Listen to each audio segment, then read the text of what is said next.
Hi guys, welcome to Love&Lust Audiobooks channel, updated daily with great audiobooks, so please subscribe to me if you don't want to miss it. Well, let's go to read this book, Stolen by the Rival Alpha Part 2, Chapter 11 to 20. Chapter 11, Dark Secret. Gemma.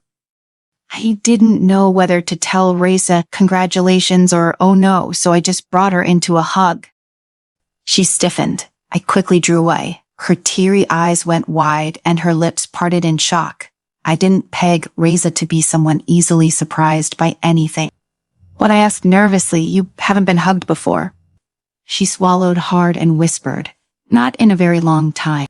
In that case, I scooted closer to her and pulled her into an embrace.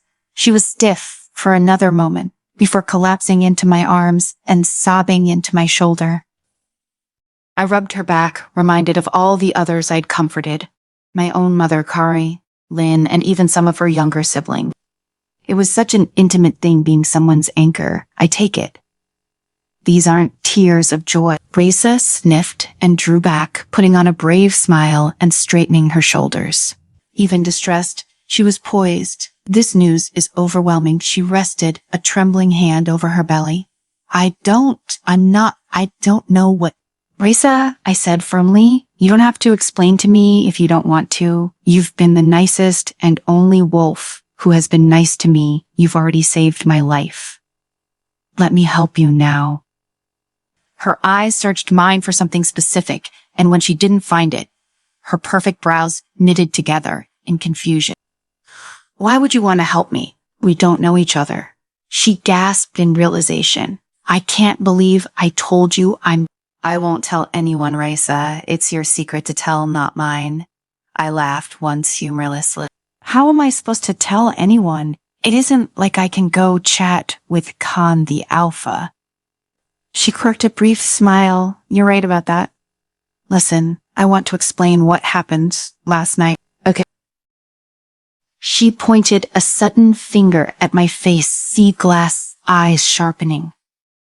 I don't want to see even a flicker of pity from me. I realized another difference between war-ruled countries and at-peace ones.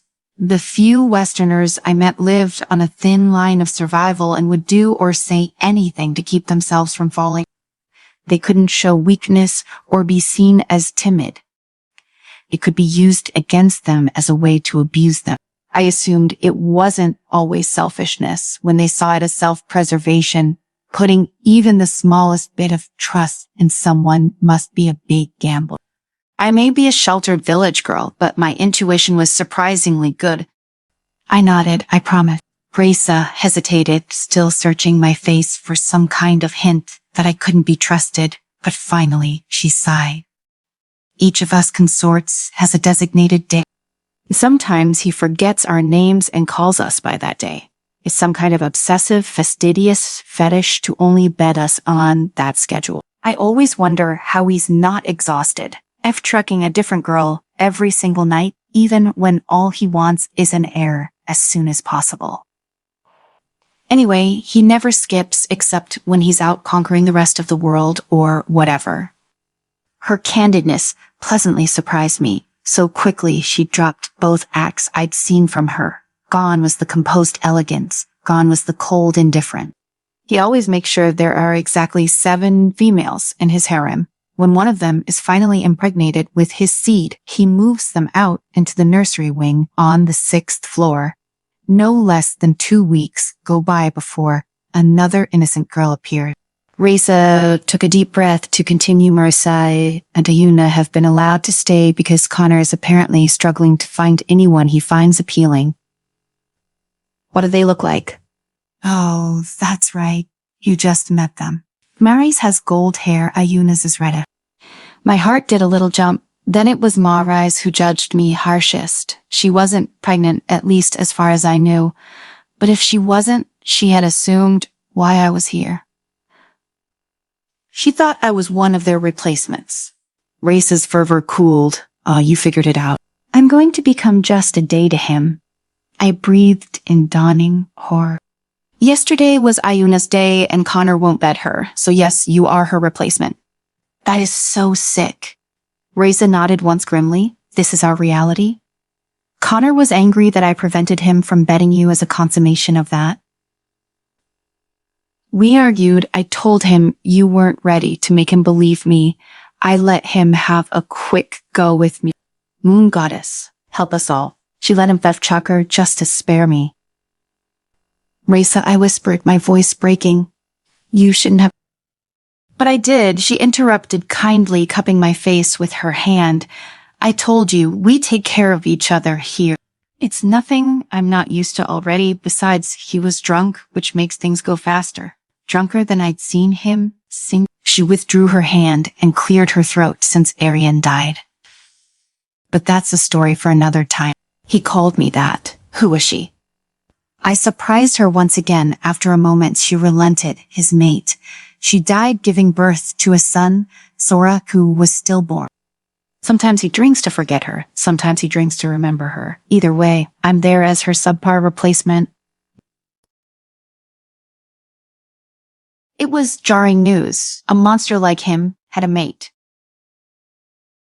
It also made unfortunate sense why he needed a consort, or as he believed several, he needed a male heir, but no one had been able to give him one. It's tragic, Raisa murmured, looking out at the distant sea. After all these years, I still hate him. I can never forgive him. I still think about slashing open his throat while he sleeps. But sometimes, I find myself sympathetic. He was completely devastated by her death. Losing a fated mate, I can't even imagine the pain. Losing a pup at the same time. She looked at me, but I'd be a damn fool if I believed it to be an excuse for his crimes. I've learned from him alone what love can make any of us do. There's always a choice when it comes to grieving love. He always chooses darkness. I won't be a victim of it. Raisa and I returned to the fortress, where she led me to the room across from the dining hall. It was a small library. One bookshelf had 7 shelves, but each one only had a single book as thick as my cap. Raisa hoisted one over to the writing desk stacked with loose paper. When she opened it, the spine groaned, fanning out its pages. More loose leaf fluttering escaped. Records of each girl, Raisa explained. Why are there so many pages? I asked in fresh horror. She clarified each day, but that didn't make it much better. With them comes information about their pack and its entire history. Connor collects trophies, which include stolen females and knowledge of where they stole them from. This is my day. She paged not too far into the records. Her name was scrawled on top of the page, and below that, her age and a very in-depth personal description. After that, and for the next several pages, a complete history of her pack Duskfall. I managed to glimpse more at the bottom of the last page, but Raisa slammed it shut before I could read past her breasts. You will be in here eventually, but I doubt you'll have more than 2 pages. Osai-chan won't fall as easily as Duskfall did. She put the book back and sat in the chair at the desk. We're here now to write your schedule. It only consisted of, in more official terms, breakfast, meander, lunch, meander, dinner, sleep. I hadn't been assigned a day yet, but I knew eventually BF Chalk by Alpha would appear between dinner and sleep. So that's what I did for an entire week. I spent each day looking over my shoulder for Connor, but he was nowhere to be seen. Somehow I missed him every time he came to the harem floor. I didn't see Cillian Cade either. The other 6 girls wanted nothing to do with me, and Sharon made herself scarce. I learned there were more than 24 Epsilon guards protecting the fortress, an equal amount of servants, and 5 close shifters. Connor kept as a war council. Raisa, who I spent most days and nights with when she wasn't elsewhere, explained that Hazelstone was only one of his residences. She hadn't left in the 8 years since she'd arrived, so she didn't know what the rest of the kingdom looked like that he and his forefathers had built. She guessed he had an entire city. I explained how big Lyre Haven was. She said Hazel Coast's hub was twice the size. That was disconcerting. On the 3rd night of the 2nd week, I woke from the second dream where the mystery male made an appearance. It went exactly as the first dream had gone. A beautiful beach, a beautiful moon, shared laughter, and only my name whispered into the breeze. But this time I woke because a sharp cry pierced the air. I bolted to the door and pressed my ear to it, double checking that the bolt was locked. I learned that having a lock on the inside was a luxury because most of the doors could only be locked from the outside. Go the FG key to sleep. I flinched at Connor's roar. Not half a second later, a door slammed, then Connor's heavy footfalls stormed closer. I backed up, straining my ears over my heartbeat. A door slammed open and Reza screamed. "You ungrateful bastard. Call me what you want, Reza," he boomed back, sounding dangerously close to my room. "I'll agree to that when I'm dead." She screamed wordlessly in frustration and slammed the door closed. My blood raced through my veins as Connor's curse, laden mutters, came closer, then passed. I waited for a full 2 minutes before slipping out and padding quickly down the hall. I didn't fail to notice no other girls coming to see if she was okay either. They were too afraid, or this happened often. Either way, I rapped on her door and whispered her name, testing the handle. It was unlocked. So even she didn't have the luxury of an inside lock. I didn't think to tell her it was me before slipping into her room. "If you want to live, get the FG key or out of here, right now." I whirled at Reza's growl. The tip of a knife was inches from my face. I held my breath, watching the reflection of her bedside candle flickering on the spotless silver surface of the blade. "Reza, it's just me." I know she see through gritted teeth. "I'm trying to fucking save you from the goddess." "Damned hell, I don't understand." "Of course you don't." Racy dropped her arm, sheathing the knife in a short sheath around her upper thigh. "You heard what he said." Something about a deal," I answered hesitantly, noticing a large bag on the floor. Reza snatched it up and started stuffing clothes from her dresser into it, even as she was wearing nothing but a scrap of underwear and a sheer bra. Yes, I thought I'd try my hand at bargaining with him, but he was stone cold sober, and I'll have pissed him off, so I'm leaving. "What?" "Quiet," she hissed, storming over to me in the dim lighting. Her eyes shone with angry tears. "Yes, I'm leaving, and you should come with me." My mind was suddenly reeling. I lowered my voice. "I like you a lot, Reza, and I didn't think you'd be crazy enough to do this. I know 8 years I couldn't rack up enough courage to do this. But that conversation we had the other day, Reza stalked over to her vanity and scribbled something onto a notepad. I said I won't be a victim of his darkness because of this." She held out the notepad for me to see what she wrote. "The pup isn't his." I was so shocked, I could only gape at her. She was the picture of defiance, jaw set, eyes blazing, chest heaving with breath. If she was an alpha, I'd pledge allegiance to her. Who I mouthed. Reza ripped the paper up and shoved it under some clothes in one of the dresser drawers. "If Connor finds out," she whispered by way of answer, "he will kill me and the pup. Or worse, he'll just kill me and raise it as his own if it's a son. Goddess forbid it be a son." She was pacing now, fingers dragging through her hair, and it really hit me. I shouldn't have come. This is too much. "Reza," I reasoned, stopping her from wearing a rut in the wood. "Who's the father?" Her lip trembled. "My mate. We're supposed to escape together." Goddess damn every door on this continent. I swore to myself as there was a knock on it behind me. I whirled, trying to put Reza behind me, even though she was a foot taller. I saw her bend down to grab her knife in case it was Connor. Instead, it was Sharon, who looked indifferently at me, then at Reza, and then the bag and the disheveled dresser. My heart was pounding, she could tell Connor without hesitation. "And you're expected in the throne room," was all she said before turning and leaving, shutting the door behind her. Chapter 12, Dreams and Nightmares. "Gemma, throne room?" I questioned, tempted to laugh, Volatile and pompous alpha? Raisa ignored me and rushed to hide the bag and tidy the dresser. She was an absolute disaster, and I needed to help. Raisa, stop.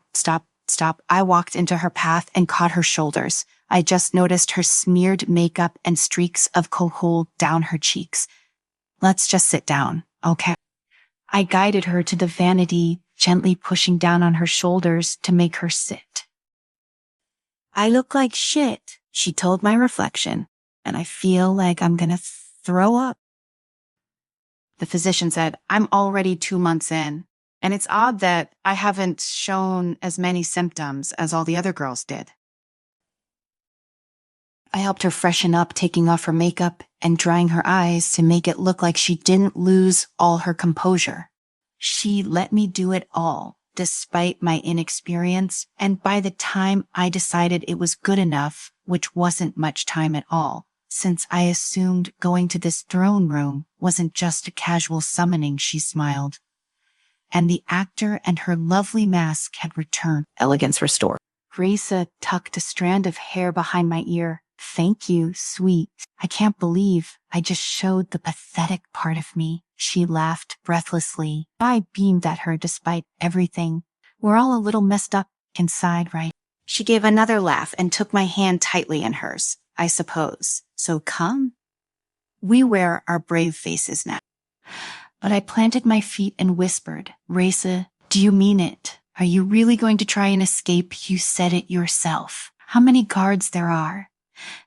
Not to mention Connor and Cillian. There are only miles of desert. Her eyes flashed. Do you want to get the hell out of here, too, or not? Raisa led us down to the throne room after she hastily dressed. The doors were already open, Sharon waiting between them.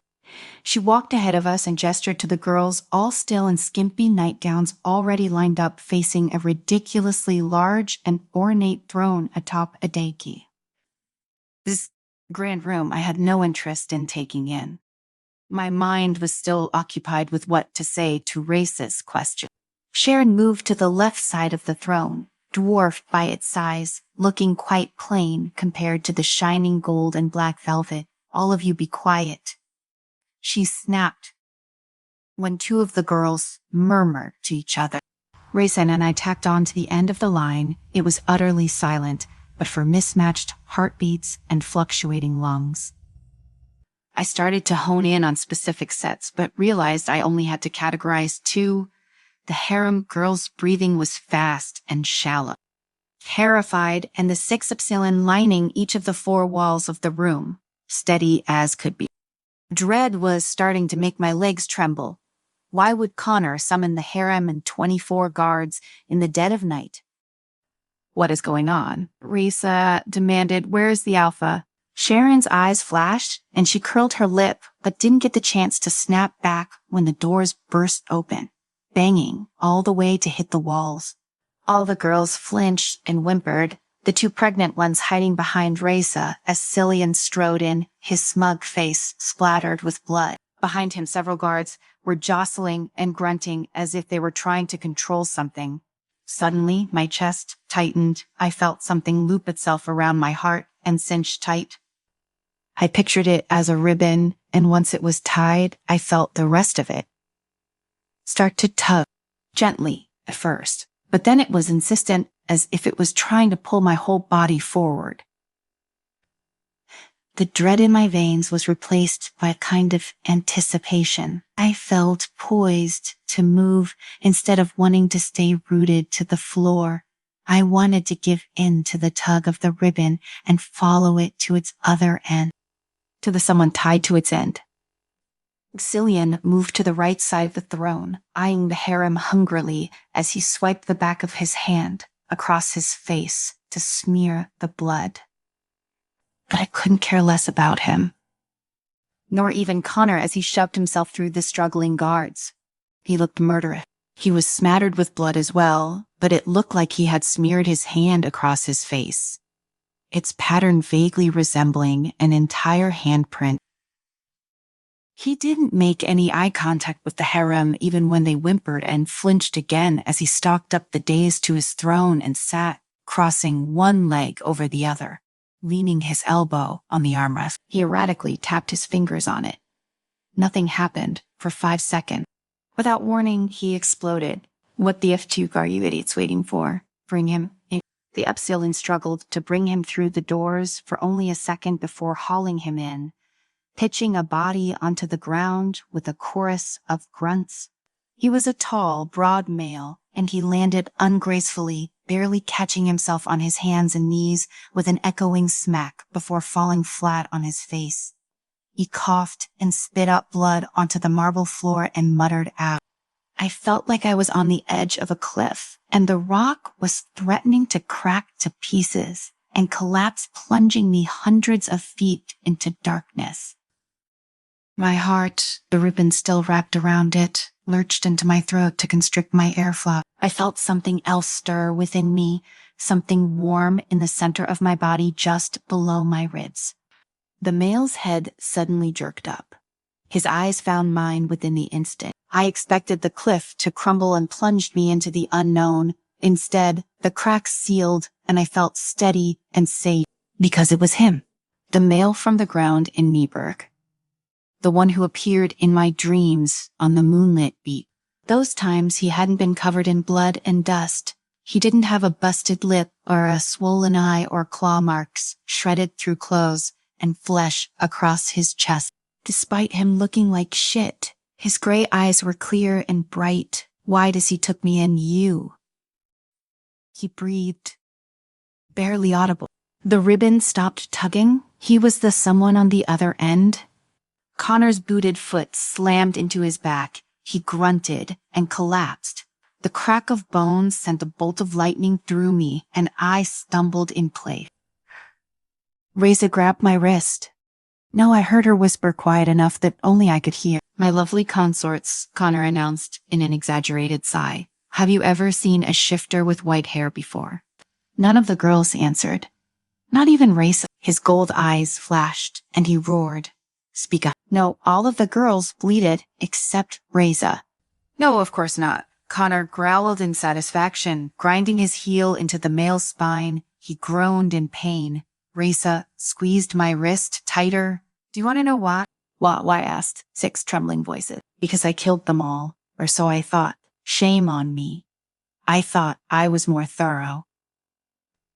Who's he? Alphamares asked, sounding sickeningly curious. Where did he come from? 2 questions, my dear, that I want to know as well. Would you like to enlighten us on your identity, esteemed guest? When the male refused to respond, Connor snarled wordlessly, grabbed him by his already ripped collar, and hauled him to his feet, as if he weighed nothing. He wavered, struggling to retain his balance. Connor slammed his hands down on both of the mystery male's shoulders, keeping him at arm's length as he grinned savagely. Go on, don't be shy. You won't flee again now, will you? You tried that? What, at least 5 times since my soldiers caught you in that alleyway in Nieberg? It's a maze of a city, isn't it? I believed it to not have any value to me anymore, but maybe I just couldn't find all the clever crevices that all you fugitives burrow yourselves between. The male didn't answer. I could only see his profile, but I didn't see a hint of fear he wore, no expression. In fact, no anger, no disgust, not even defiance. Just a flat look that seemed prepared to bear the pain without complaint. I wondered if he was just as good an actor as Reza was. I prayed to the moon goddess that he was. Connor didn't like his silence. His manic grin flickered towards something more vicious. I know you have a tongue, you bastard. Use it before I threaten to cut it out. You wouldn't want to subject these young females to the horror of that, would you? I excel at getting the names out of my enemies. They generally like to keep the body parts I put a knife to. The male inhaled, then exhaled, and said, just like them, I generally don't like submitting to my enemy, who destroyed dozens of packs and murdered hundreds of families. I doubt they came here willingly. Connor's jaw worked. While I enjoy my merits being pointed out, it is the tone that decides if I thank the speaker or bolt their tongue to my front door. It would be an honor to be the first thing your enemies see. It is a threat to the enemy. Well, yes, but it's also a sign that they got under your skin enough to make you kill them. Some of the girls gasped at his audacity. Cillian growled and took a threatening step toward the male. How dare you? Connor held up a hand to stop him. No, Cillian. He is allowed a jab or two. We all know he's right. These girls? Yes, I took them. I took them because they had nothing left, and I just didn't have the heart to leave them in the ruins of nothing. They're a flicker of emotion, just a twinge of a neck muscle. Connor's smile twisted shrewdly, and he cocked his head to the side. You seem like you have something to say to me. Go on. I said a jab or two. It was a trap, I realized as the male kept his mouth shut. Connor was goading him into saying something the alpha could use against him. Don't give in. I willed as he could hear me. Don't let him get even the smallest win. Very well, if it makes you feel any better. They live in luxury. Look at them. Do they look emaciated to you? No, they are well fed and cared for. Even after they bear me offspring, they stay here to be pleasured just the way they like. Go on, look at them. When the male refused to turn, Connor grabbed his face and jerked his head to the side. He did look over the huddle of girls, but only for a fleeting glance, because his storm gray eyes found mine and didn't leave. Chapter 13. Blood on the marble floor. Gemma. He was only 6 feet away from me. I could hear his heart pounding in his chest, fueled by what emotion, I couldn't tell. But of course, Connor could too and interpreted it wrong. All right, enough staring, he barked, jerking his head back. They're mine. So don't let your lower brain think. I forced myself not to wrinkle my nose in total disgust at the comment.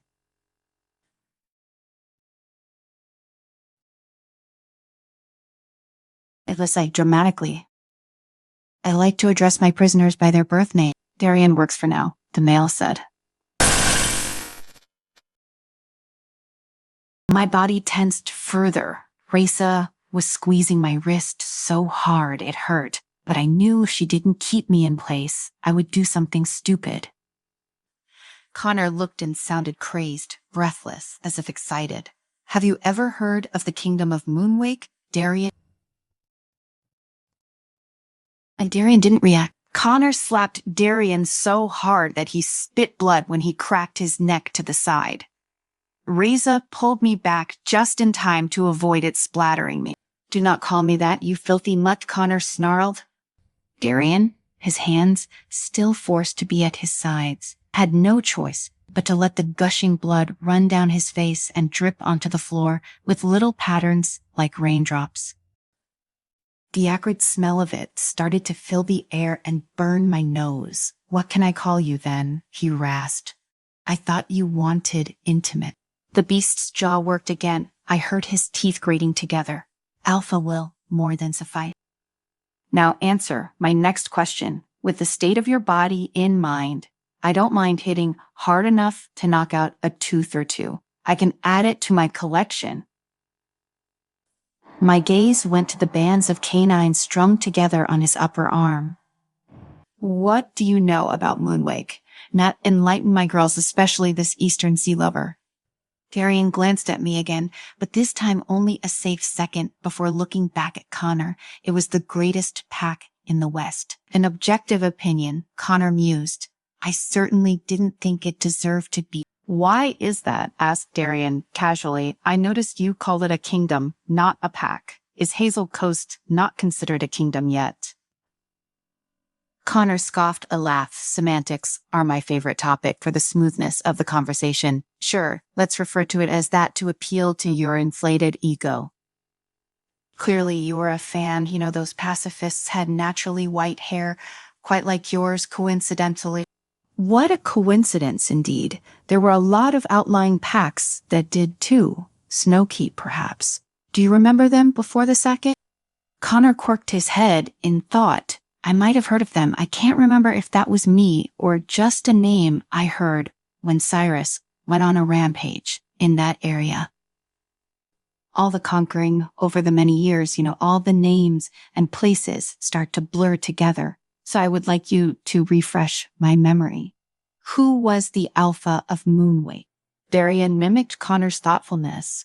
Adelio, I believe it's been a long time for anyone. 12 years or so, half someone's lifetime, you killed him.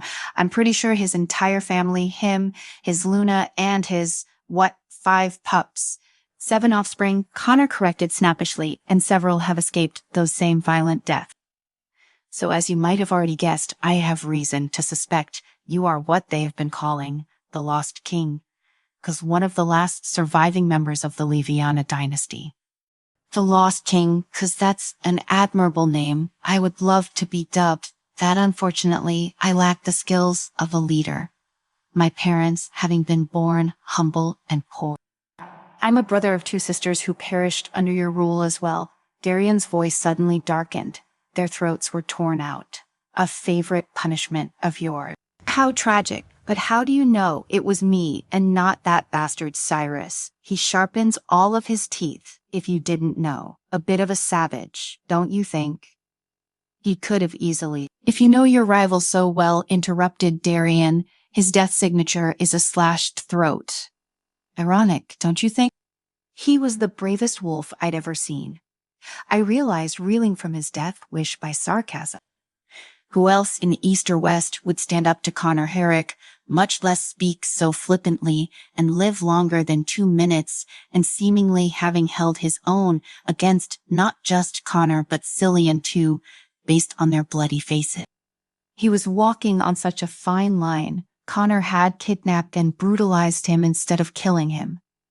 So who was he expecting him to be? Connor grabbed Darian's face between his hands and headbutted him so hard that skin broke and bled on both of their heads.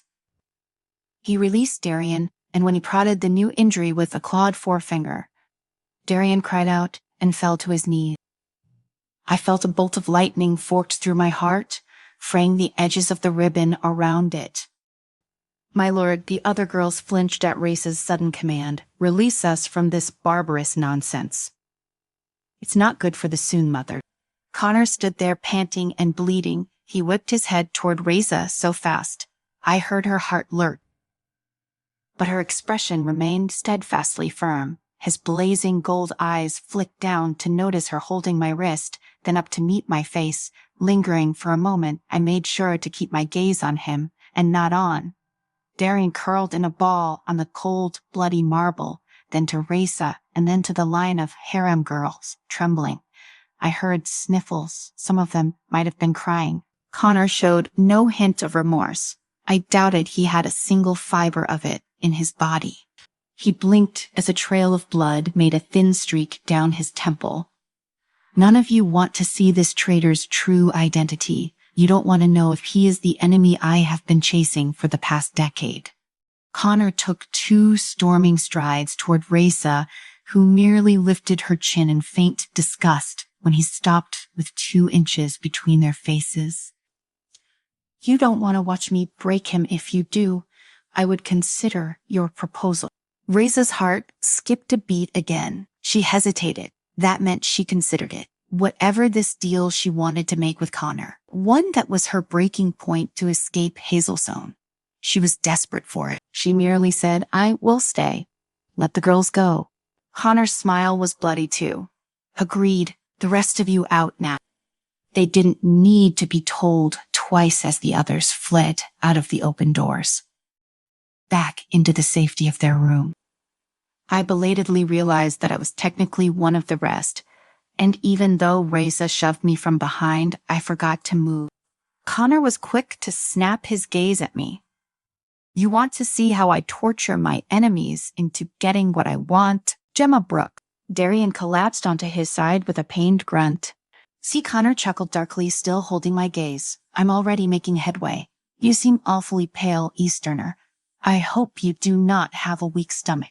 Connor waved a hand. His Epsilon closed the double door, locking me and Reza's inside. Let's test it. Help Darian here up onto his feet. Show me your loyalty to me and me alone. Connor grabbed my elbow and yanked me away from Reza in one easy jerk.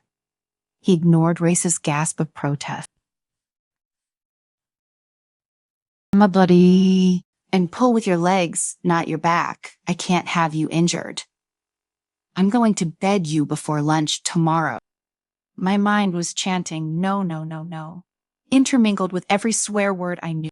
I tried to dig in my heels, but that didn't work so well. Barefoot on a blood-soaked floor. I wasn't afraid of blood, but I didn't want to cover my hands with it.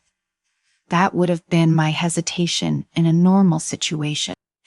This was not a normal situation, and I realized I wanted to run and throw myself onto the floor to save Darian, but I couldn't be too eager. Connor would use that against us. Both. How cold of you, Gemma, he barked. We noticed my resistance. I figured you would have enough compassion to fall to your knees and help him. Well, that backfired. Connor released me with a shove. I slipped and indeed fell to my knees. They both cracked, but didn't break, and I cried out in pain. Reza shouted in shock. Gemma. A harsh slap echoed into the air. I gasped and spun to see Reza collapse to the floor, as well, hand to her cheek, that Connor had cracked a hand across. I didn't see a sign of blood. She forced a smile. I'm okay, she said quietly. Goddess, help me, roared Connor suddenly. How did I come to be surrounded by bleeding hearts?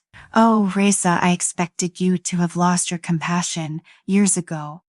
I thought you were on my side. I am my lord, Reza said elegantly, looking up at Connor as he turned his back to me and Darian. You are my master, my keeper, my savior. I used the chance she gave me to turn back to Darian, fully aware of Cillian and the Epsalian's attention on our every move. I put one hand on his shoulder and grasped his forearm with the other. Are you okay? I breathed. He lifted his head warily. His eyes were no longer clear and sharp, but they still widened when he found my gaze. Your name is Gemma, he croaked so quietly that only I could hear. I nodded once and swallowed threatening tears. Yes, how did you get here? I think that's fairly obvious. I ignored the jab as well as the stench and feel of blood when I struggled to get a good grip on him, as my body protested. Get up. Come on, you can do it. You have to do it. He moaned in agony, but I could tell he was doing his best to drag himself onto his feet. With his arms slung around my shoulders, I used every ounce of my strength, which was pathetic, to support him. Finally, we were both standing, and when I craned my neck up to see if he was all right, I found him smiling at me. Smiling at a time like this, it sent a shiver down my spine. It was the same one as in my dream. The warm, kind, thankful smile that I only imagined, and yet here it was in reality. And I made a grave mistake by smiling back. Chapter 14. Gemma. It was a lesson all shifters knew. Whether their country was at peace or not, never cross a possessive male. Even more important, never cross a possessive alpha. I saw terror clear the bleariness in Darian's eyes as quick as a blink. Gemma. I yelped when Connor grabbed a fistful of my hair and dragged me away from Darian and throwing me to the ground. This time, my elbows slammed into the marble pane. Jared threw my nerve. Gemma, Reza cried out of the corner of my eye. I saw her crawl toward me. Her hand was an inch away from me when Connor kicked her in the chest and she collapsed backward. I screamed, my throat rasped raw, overwhelmed by fresh horror. No. Connor crouched down, blocking my view of Reza, his face inches from mine. He reeked of blood, sweat, meat on his hot breath when he growled. I saw that smile. Little wolf. Have you met him before? Do you know who he is? I shook my head. No what? Don't tell him anything. Darian panted behind me. The beast's gaze flicked up. Why are you defending her? I wonder, he said flatly. It wasn't a question because we all knew that he was a wayward eastern bitch. Isn't worth your time when I am about to tear you apart. Connor grinned savagely again, breathing a laugh. His stench made me want to vomit. I pride myself on my ideas, Gemma and Darian. I have a lot of them and I just had one. Cillian, you mentioned something the day you brought her here. Yes, the beta said, with equal vile enjoyment as his alpha. The two guards I picked them up from, they said she froze in the middle of the square and said 2 words. That male? So you do know each other. Connor grabbed my hair again, spinning me around to face Darian, who had sunk to his knees. Oh my he tusked, releasing me with a shove to my head. Look at this. What a pathetic scene. Do you actually care for her, or are you just a heroic noble? Either way, here is my idea. I won't tear you apart, but I can easily do it to her.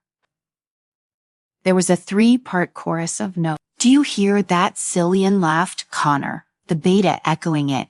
Not only does she herself want to remain in one piece, but 2 strangers want that for her too. He need my back. Why are you so valuable to them, Reza? Tell me why I shouldn't pry her teeth out one by one. No one deserves that, Reza said, voice hard but steady. You also traded her for a great price. Why would you let that go to waste? The deal is sealed. She is mine, so I can do whatever I want with her, and her family would not care. They would never know, would they? I flinched when he started to stroke my hair.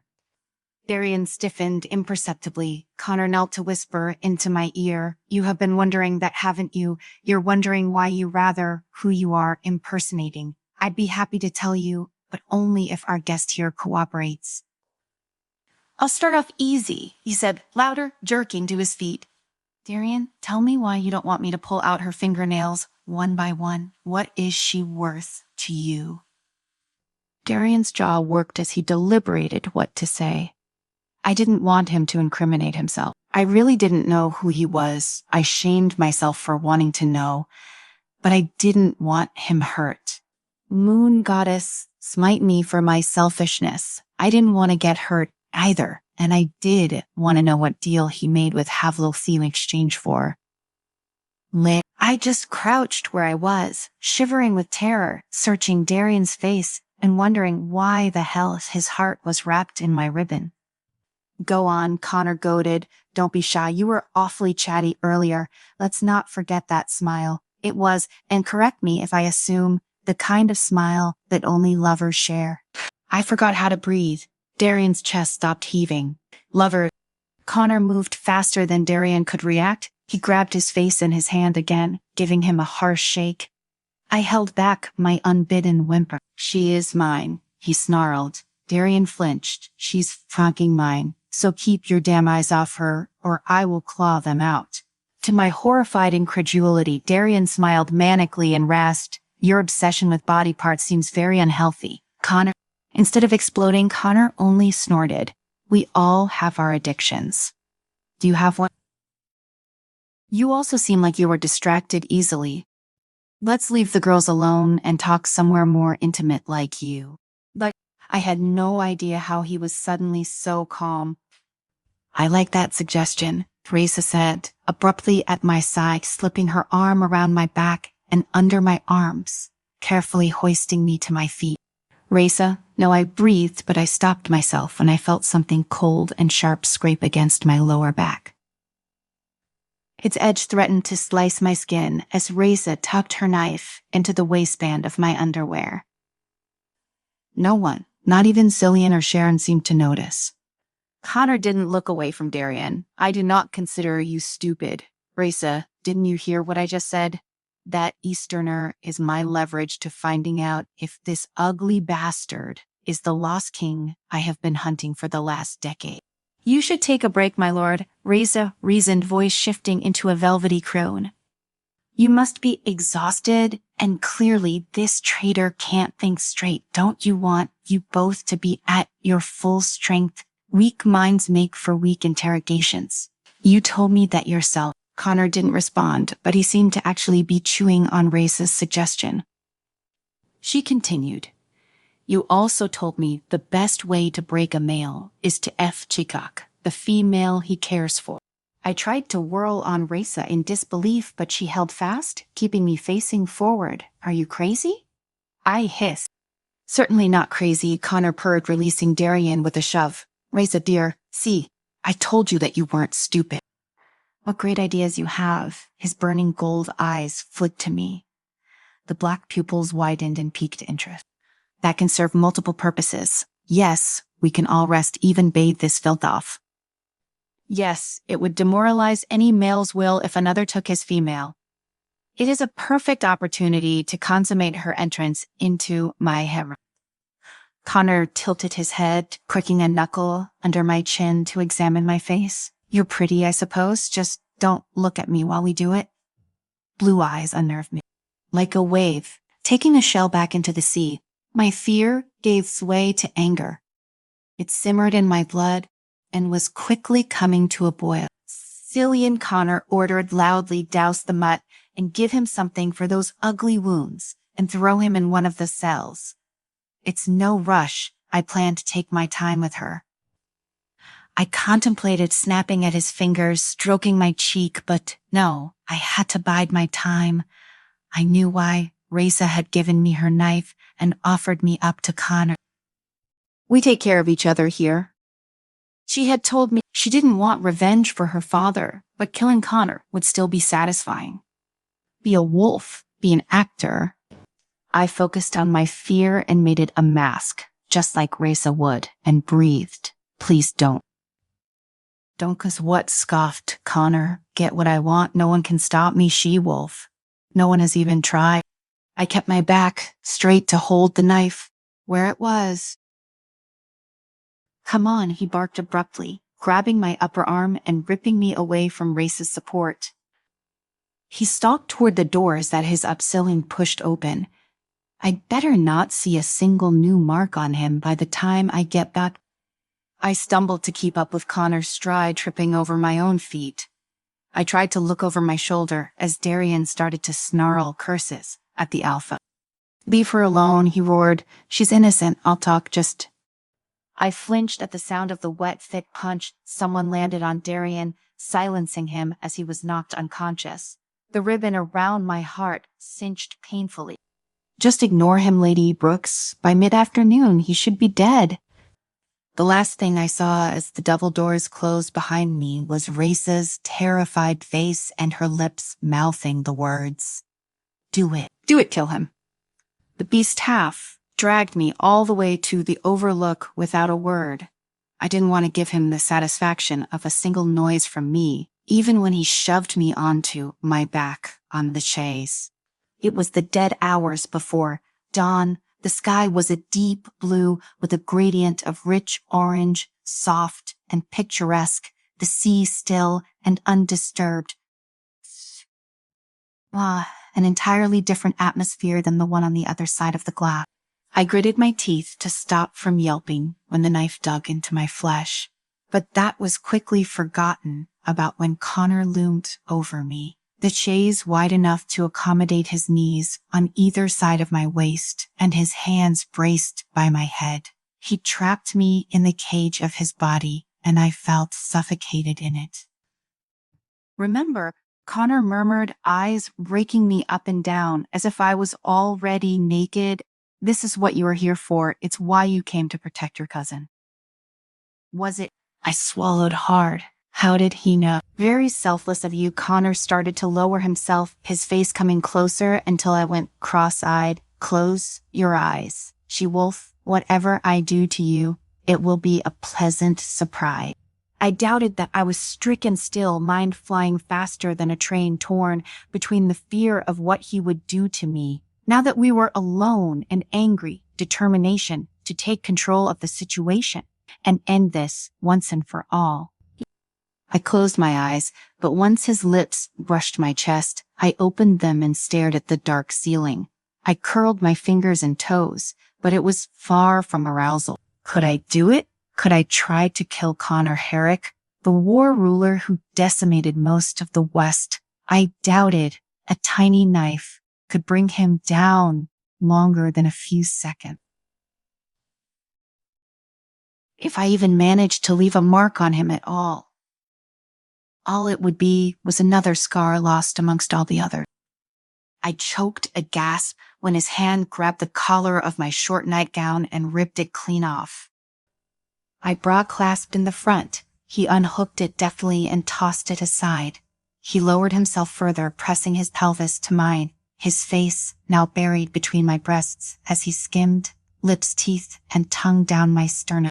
I was panting with breath, but it felt like I wasn't breathing at all, like my lungs couldn't drag in enough air. I was half naked, and crushed beneath the most dangerous shifter in the world. Little Opal Springs me had agreed to this like a stupid, reckless pup, thinking it would be an adventure, visiting beautiful places, living luxuriously, all with a handsome, doting male. Oh, how wrong I was to dream of that. Now I was being held against my will. Connor's mouth was trailing down my stomach. I could feel blood smearing across my skin as he did so, all the way to the waistband of my underwear. His fingers slipped underneath it, tugging, laughing to himself under his breath, when I inhaled sharply and pressed my hips down, trying to pin myself to the chaise so he couldn't lift me up to slide the fabric off. If he did, not only would I be completely bare, but the knife would come loose. Wait, I gasped, my palms bracing his chest, trying to put him at arm's length.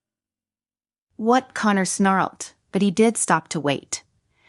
Then I panicked, because I couldn't tell him the real reason. I said I would take my time, but I'm just too damn impatient. Connor yanked with all his considerable strength. My silk underwear stood no chance. There we are. The only thing males value more than bloodshed. I wanted to spit in his face and jerk my knee between his legs. Disgust coiled in my core, ready to spring, and my hands fell to my side. Connor's smile curved with satisfaction at my submissiveness. He slid off me to sit on his knees in front of the chaste, suddenly grabbing my hips and turning my whole body so that he could press his cheek to the inside of my thigh to get a closer view of my value. The knife slipped out from under me and onto the floor with a dissonant clatter. Oh no. Connor locked his gaze on mine a moment ago. They'd been hazy with lust. Now they were crystal, sharp with controlled fury. Do it. Chapter 15, Plunging the Knife. Gemma, do it. If you can't kill him, at least stab him. If a big male like him could move, I could move faster. I kicked out with all the force I had. My heel collided with Connor's jaw, forcing his head back. He grunted and almost fell to the side. It was the 2 seconds I needed to twist and snatch the knife hilt. Somehow I found my footing and was already creeping away from him, pointing the knife. The best case scenario would be for him to run straight into it. Connor rose to his feet, and it was one of the most lethal things I'd ever seen. It was so wolf-like, so predatory, and I felt as small and weak as a rabbit. But when he curled his lip, bearing thick canines, I steeled myself. No, I was a predator too. I would not be a victim of a tyrant like him. I bared my teeth too. Connor didn't seem affected in the slightest. He just kept advancing slowly. Tell me what deal you and Overlook made, I demanded, forcing my arm not to tremble. Not just yet, little one. His gold eyes were hungrily raking my fully naked body. You suddenly seem very delicious right now. You're trying so hard not to tremble. Just put down that stupid knife. Lie down, close your eyes, and let me fuck you gently. My jaw set. You can't fuck you gently, and I won't let you. I won't let you touch anyone anymore. Connor rasped a laugh as he kept stalking forward, forcing me backward, step by step, until soon my back would hit the wall. Oh, you formed an attachment to who, Reza, or just that lost king? He seemed captivated by you. Let's just go as planned. We have our fun, and then I dangle you in front of him until he confesses he is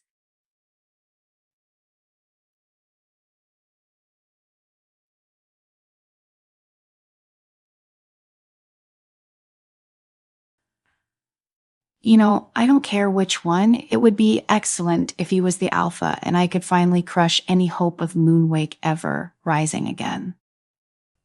You're sick, I breathed, my back finally bumping into the wall. The window was to my left, and the rest of the room to my right, including the open door. Could I make a run for it, or was his stride too long?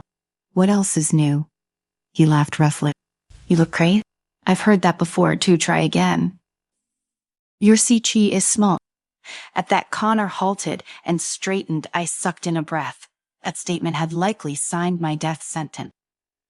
Then he burst out laughing. Now that is something no one has ever dared to say to me. You have guts, Gemma Brooks, I will humbly admit, but it won't save you in the slightest. I have no need for a jester, just new females to stick my... You talk too much, I interrupted. If you're going to cheek me, just do it already. Connor resumed his stalking with a jerk forward, smile snapping off to return to that ugly snarl. He was only a few feet away now. Watch your mouth. You'd just like to hear your own voice.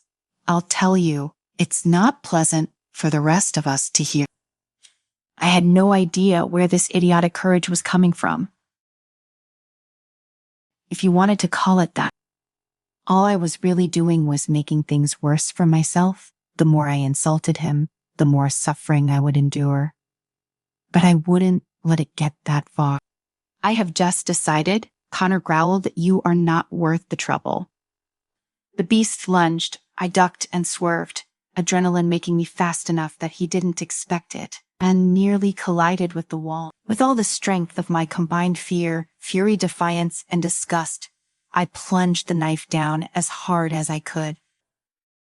Connor roared as I drove the blade into his spine. He fell to his hands and knees, swearing gutturally. I didn't wait.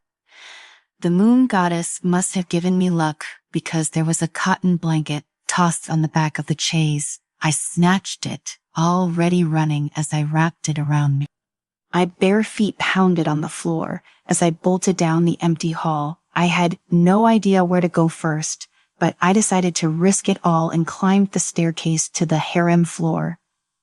It was also unguarded. That was both good and bad news. All the doors were closed except for mine. I let it be that way as I clumsily dressed in a shirt and pants, unfortunately for going intimates. There was no time for Brock's. I banged on Race's door, begging with all my heart that she was in there and safe. Raisa, I rasped. Raisa, it's me. Open.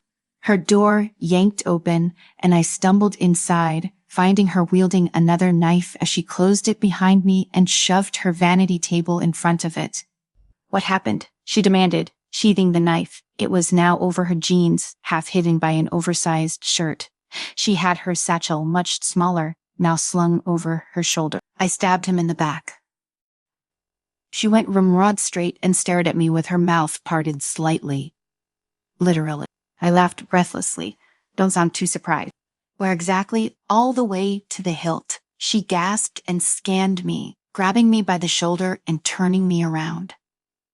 Did he hurt you? Now, of all times, I felt a rush of weepy joy. Raisa did care. My throat thickened, middle of the spine all the way to the hilt. He kissed me from chest to navel, but otherwise, he didn't touch me. Relief made her slouch. Oh, thank the goddess. Gemma, you are a gift sent by her now. Come on, Breen is waiting. We jumped when pandemonium broke out in the hall, shouting deep voices, yelling out the names of the other girls, fists slamming against the wood doors. It wasn't long after that, the girls started to scream and protest. All of you, get out, get into the parlor. Why, shrilled one of them. What's happening?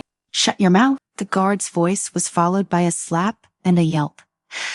Raisa snarled under her breath and jerked forward as if to burst into the hall and protect her girls. But I grabbed her arm to stop her. If your plan is to escape, I hissed, we can't just run into whatever's going on out there. She chewed her cheek in deliberation, wincing at every noise. She opened her mouth to protest when her door banged and jarred. Raisa, the guard yelled, "Come out here." Why, she snapped, voice strong, but her eyes wary as the vanity rattled and threatened to fall over. She started to back up, taking me with her. "You're an idiot to think that." "Just shut up. If you're hiding that Eastern Beatish in there, you're dead." She attacked the alpha. Our backs hit the wall, a window between us. "Think we can jump?" Raisa whispered. I peered through the glass and almost swayed. "I'd rather not land in a thicket," I whispered back. "Huss, I heard her. Come out here, fat crap." There were sounds that could only be his body being slammed against the wood and then sliding down it to crumple to the floor. All the commotion outside had ceased while the guard had been yelling at us. There were just faint groans of pain and a single pair of lungs panting in exertion just outside. There was a weak rap of knuckles. "Someone rest. Can I come in, please?" I knew that voice. I exchanged a glance with Raisa, whose eyes flashed with both recognition and warning. She shook her head ever so slightly and mouthed, "Yeah, no." Why? 'Cause I mouthed back, feelings an unexpected spark of irritation. "Yeah, it's him." Please, 'cause I repeated silently. "He's going to ruin our plan." 'Cause, snapped with her own flash of annoyance, he'll, I don't want us back. We still don't even know who he is. We can't just leave him." I hissed out loud. Darian's laugh was a wheeze. "Yes, please don't leave me. I have a lot to live for." He paused, "And so do both of you. I can help protect you if we escape." I gave Raisa a pointed look, but before she could protest again, I ran to slide the vanity aside and crack open the door. I stifled my gasp when both an unconscious Epsilon fell at my feet and Darian stumbled straight into me. I had to catch him as his head had dropped onto my shoulder. Raisa and I swore together while I stumbled backward to dump Darian's limp, stupidly large body on the couch. Raisa shoved the Epsilon back into the hall.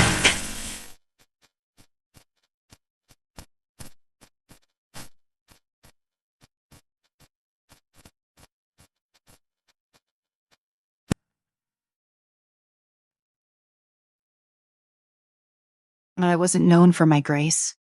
My heel hit the edge of the couch and I fell onto it and Darian with me. The breath punched out of my lungs as he crashed on top of me before he could even apologize. I shoved him off, heavy as a log. He rolled and hit the floor on his back with a pained moan. The three of us stayed where we were, breathing heavily with exertion, for a good 10 seconds. Darian broke the silence by saying, "Thanks for catching me." "My name is Kael." That name must have been important because Raisa gasped a curse before promptly dropping her satchel on him. Darian Kael groaned again. "Kindly don't do that," he said weakly. "You could have gotten us killed," Raisa hissed furiously. "I cannot believe this. I can't believe." I sat up and looked at Kael. "Who are you?"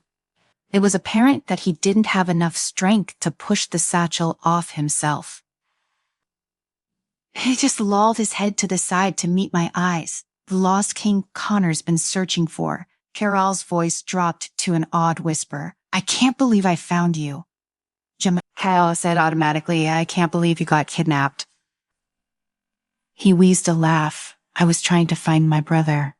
My wig fell off." "Connor damaged your brain," scoffed Raisa. "Gemma, we don't have time for this. Bryn is waiting if we are not there, but..." I was at a crossroads. I was getting the hell out of this place, but the choice was either to leave without Kael or take him with us. The first option was the easiest and what Raisa wanted, because apparently he was big trouble. But I couldn't just leave him here to be tortured and killed by Connor. If Connor wasn't paralyzed at least. I picked up Raisa's satchel and handed it back to her to fully get a look at Kael. He didn't look any cleaner than he did when we were forcibly parted. He was just a bloody slab of meat. They'd stripped off his shirt to expose the ugly claw marks across his chest, along with bruised rib. His face still suffered the swollen eye and split lip, and there was a high chance some bones were broken, but he was grinning, wryly up at me despite all the pain he must be in. Can you hold your own? Chapter 16, Banter. Gemma. I'm the picture of health, Kael said with an involuntary cough. I scoffed and held out my hand for him to take. I'm not very worldly, but I'm pretty sure being beat like a beef flank isn't normal. Raisa was pacing, looking torn between miffed and worried, her hand resting on her stomach. Pick it up, you two. I helped Kael to his feet as much as I could, my arms out as he gathered his balance in case I needed to catch him again. I hoped I didn't until he regained his footing. He swayed and I worried he would pass out from blood loss, but he seemed to manage and hold his own. He caught sight of Raisa. At least you're okay, he said to her. She shot him a sour look despite his kind tone, kicked in several places. Does not count as okay, but thank you. Anyway. Kara glanced at me questioningly and I mouthed, yeah, she's pregnant. His one of them being swollen nearly shut, went wide and then his brows knitted, suddenly troubled. This situation just keeps getting shittier, doesn't it? Did you hear what I did? I asked, quirking a sly grin. You seem proud of whatever it is, Kael noted. I stabbed him. Kael reared back. I had to grab his wrist to keep him from pitching over. You stabbed Connor Herrick. Are you insane? I released him to cross my arms. I thought that would be appealing news. In any other situation, sure, but not in his own damn house where we're already surrounded by dozens of Epsilon, trained and armed to the teeth. I diverted. How did you even get here? I thought they'd imprisoned you in the basement. Or something. Kyle's grin was ready. They tried. Behind me, Risa gasped. Everyone in the hallway, you got them all. Armed to the teeth, and no match for a Moonwake heir. I glared at him, glad Risa was doing the same. You're the insane one. This is no time to joke around. I'm aware, Kael said. I figured I would try and make you two feel more comfortable with me if I'm calm. Well, you already yelled at me, I pointed out, my arms still crossed.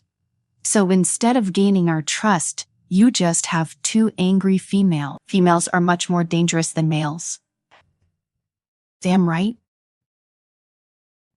Raisa took my hands, pulling me to the corner of the room as if that would take us out of earshot. Gemma, he's ready to keel over. He doesn't have the strength to make it as far as we need to.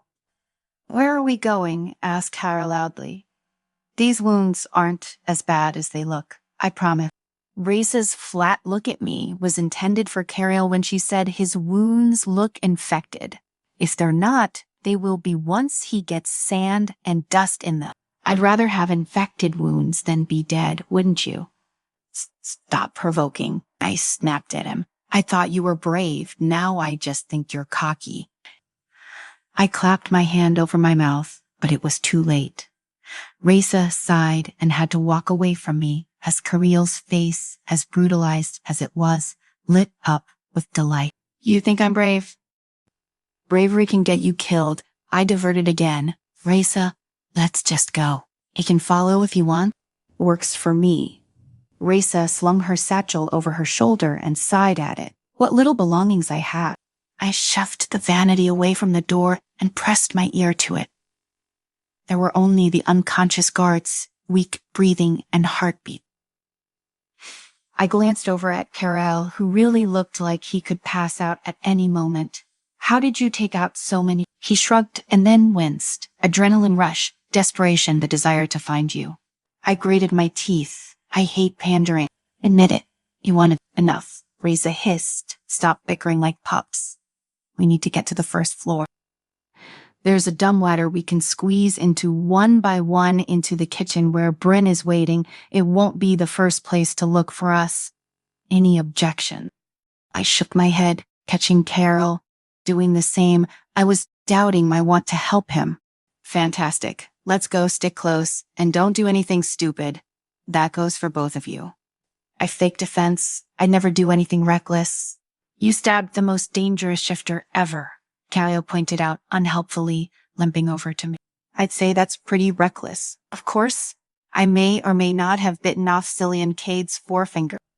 Raisa and I choked. See, Wolf, whose elegance had long gone out the window in favor of a constant simmer of rage, whirled and exploded. Now who's insane? Kael wasn't fazed. All of us. It's good to have crazy on your side.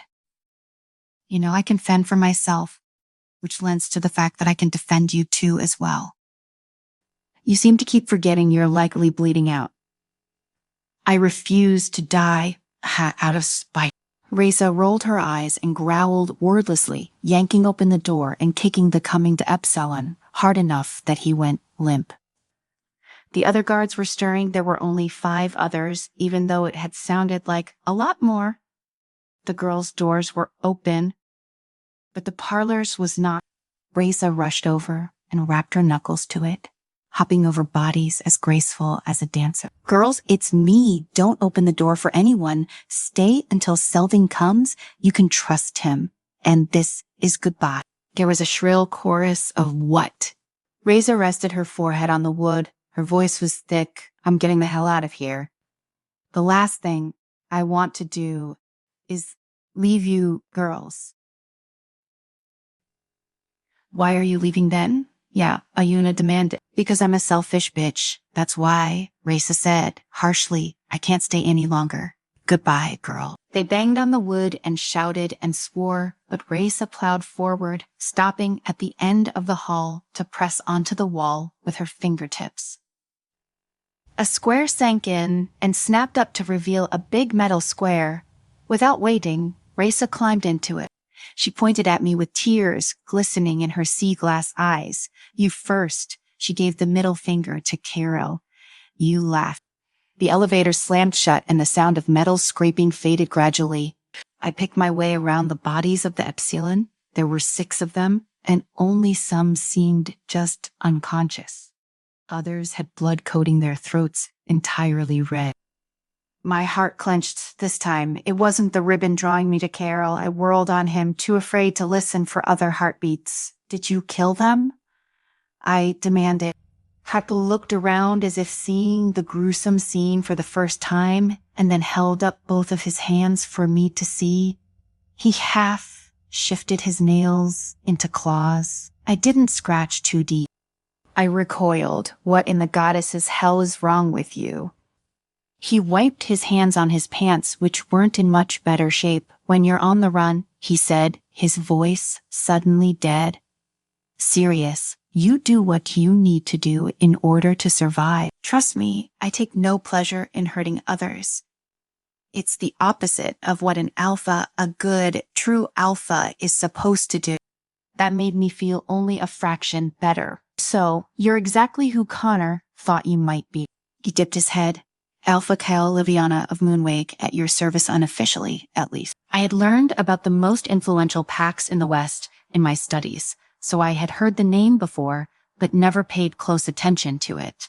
When its most current news was that it was completely wiped out when the Beast of the West murdered its alpha, Luna, and their 7 pups. Heather.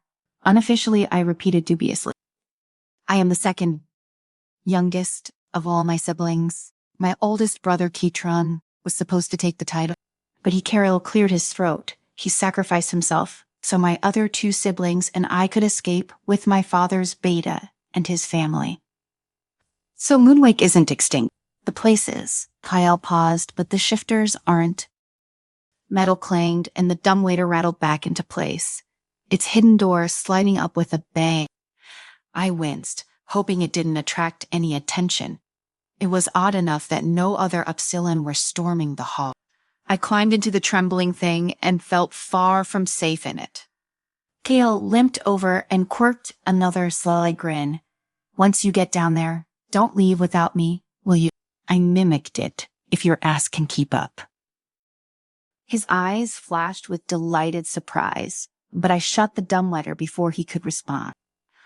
The metal box started to rattle and descend. I wasn't fond of the queasy feeling in my stomach or the fear that this thing could somehow break and plummet me the rest of the way down. I counted the seconds.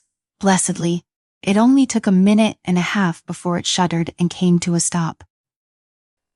Immediately, the dumbwaiter door shot up and Raisa was standing there holding out a hand for me to take. "Did he hurt you?" was the first thing she asked as I got out and fought past nausea. I shook my head.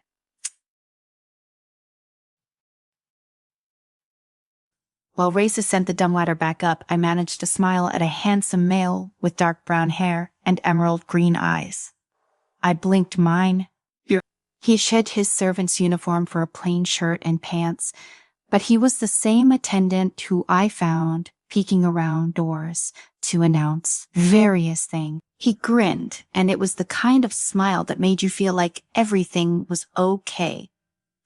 The all-important announcer who just quit. Raisa said kind things about you. I glanced at her with a raised eyebrow. Is he embellishing? Raisa shrugged demurely. I can be nice once in a while. She also said, "You stabbed Connor," Bryn added excitedly on behalf of the household. "Thank you." No, I interrupted, mildly horrified. "I don't want to be thanked for stabbing someone." Bryn's tone shifted into seriousness. "Well, you saved more lives than one doing it. We can only hope it's impaired him long enough that we can get the hell out of here." The dumbwaiter shuddered as it came closer, but this time it rumbled and crashed. The door dented with a bang. It took the three of us to have it open.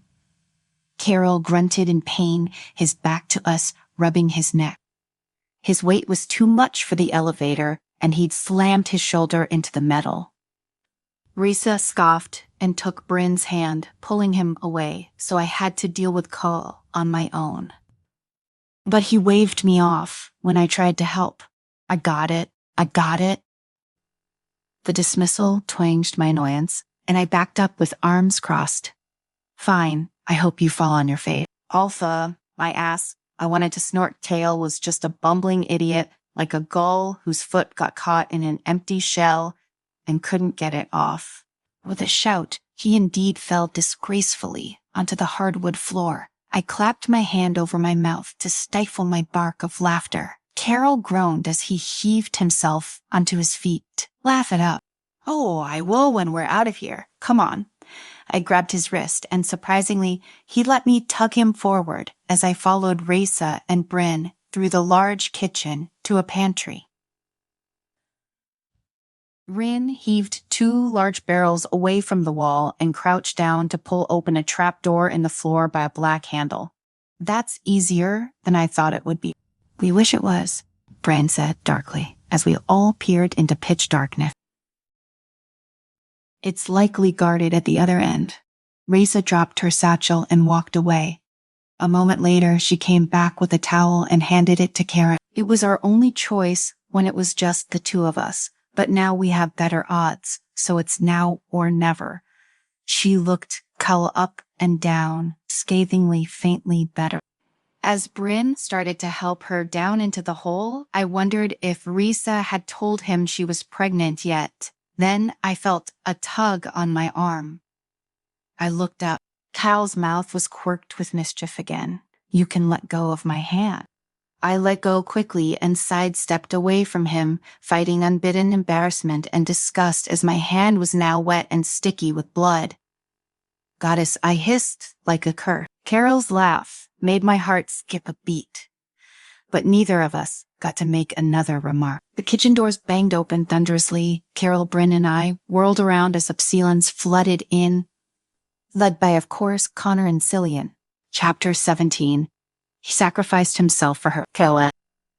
I didn't expect the mystery female from the Nipura Square to be so irksome, though she definitely thought the same about me, especially after what I knew she felt too in the throne room.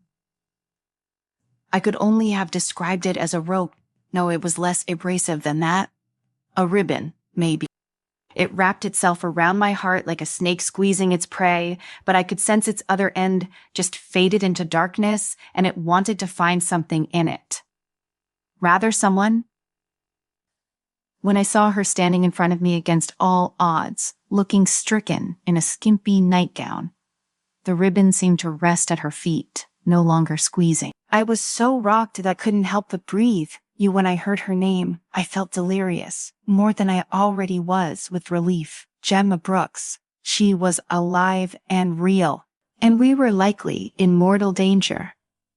Well, maybe just me, as she was the one looking pampered while I was beaten to a pulp. I needed to stay alive. For Rian, for Jaekra, Jechi, and Tara, for the rest of my pack, and for Gemma Brooks.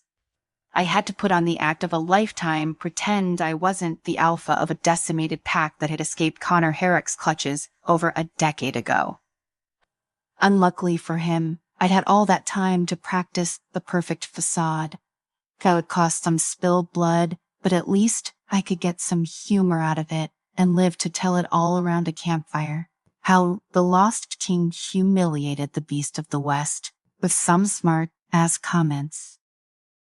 Present a fake personality, give a fake name, spin a fake backstory, sprinkle in a truth or two here and there. So it's not totally unbelievable. Like how my parents had been humble, even if my father was born in a manner far more beautiful than this depressing fortress. Or how Connor had murdered him and the rest of my family in cold blood. My blood had coursed with rage, stronger than I expected from myself, hypocritically hating myself for contemplating revenge. I was far from being a formidable opponent against Herrick, but I could give it a go.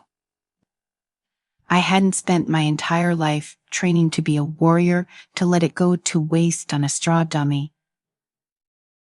I was too beaten to lay out the perfect revenge. I didn't want to consider how many injuries, big and small, I'd endured on the journey from Nyberg to Hazelstone. I could barely see out of one eye. It was so swollen, but at least all I needed was one to see Gemma. When she was dragged away by Herrick, a dozen horrible scenarios played in my imagination in rapid succession, but it all made me go single-minded. I needed to get back to her, and I needed to get us both the hell out of this place. Despite all of Herrick's threats that I was affected by, I was confident that he wouldn't even get the chance. Jera always said the best way to come out on top was to give the enemy a false sense of security. So I let Cillian and Herrick's Epsilons drag me all the way down a spiral staircase into what I assumed was a prison or a torture chamber. I made some jokes along the way, even though it cost me a punch or a slap. The more ridiculous they thought of me, the more dangerous I became. You wouldn't happen to know how far away the nearest town is, would you? I asked the beta. We both got a couple of clips on each other, and I took pride in the bruise on his jaw. Cillian barked a harsh, unamused laugh as he shoved me onto a large wooden chair. An Epsilon guard handed him a set of irons, a town high. Who knew a dead man would have so much humor? All right, I reasoned, eyeing the handcuffs as Cade dangled them in front of me. Where's the nearest infirmary? Miles and miles, you'll bleed out before you get anywhere close. I could always steal a car, Cade snorted at my musing. Where do you put them anyway? Is there somewhere at the back of the fortress or something? Which is really quite fantastic. Enough, Cad roared, punching me so hard that my head snapped to the side. You ramble more than Connor does. Just shut up and stay still. I didn't have the luxury of waiting for an opportune moment. I had to make one, as Cade moved to clamp on the irons around my wrists that I willingly offered. I moved as quick as an adder to bite as hard as a wolf. Cade roared in pain and dropped the irons with an echoing chatter, stumbling away as blood spurted from the stump that used to be his forefinger. I spit the finger on the floor, at it disgusting. Well, I'll see you all, hopefully never. Completely unbound idiots, I bolted back the way I'd come. I dodged Epsilons better than I thought I could, even with the dark space being close quarters. They had to follow me single file as I took the steps 3 at a time. No one blocked the top of the stairs, and I couldn't believe that these were the same shifters who toppled an entire city. When I stumbled onto the next floor up, I saw more ceilings in scatter mode. Get the bitches in one room. Now, they must have met those young females. Herrick was so despicable. Some of those girls couldn't have been anywhere near 20. Following them was my best bet to find Gemma. It was pathetic how long it took for my pursuers to catch up. There was a large vase next to me. I grabbed it with both hands, turned toward the staircase, and brought it down on the first Epsilon's head.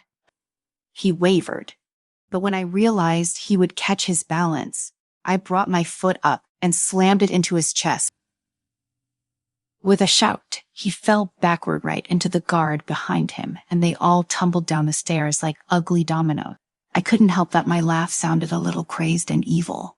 This was such an adrenaline rush. Being trapped in abandoned buildings was really holding back my potential.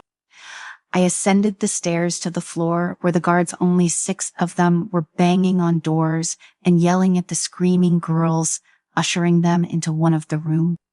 One of the guards was shouting, "Raisa, come out here. If you're hiding that Eastern BT's in there, you're dead." She attacked the alpha. No one noticed me at the top of the landing.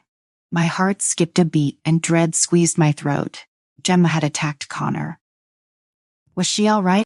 Only one way to find out. I lunged into the fray.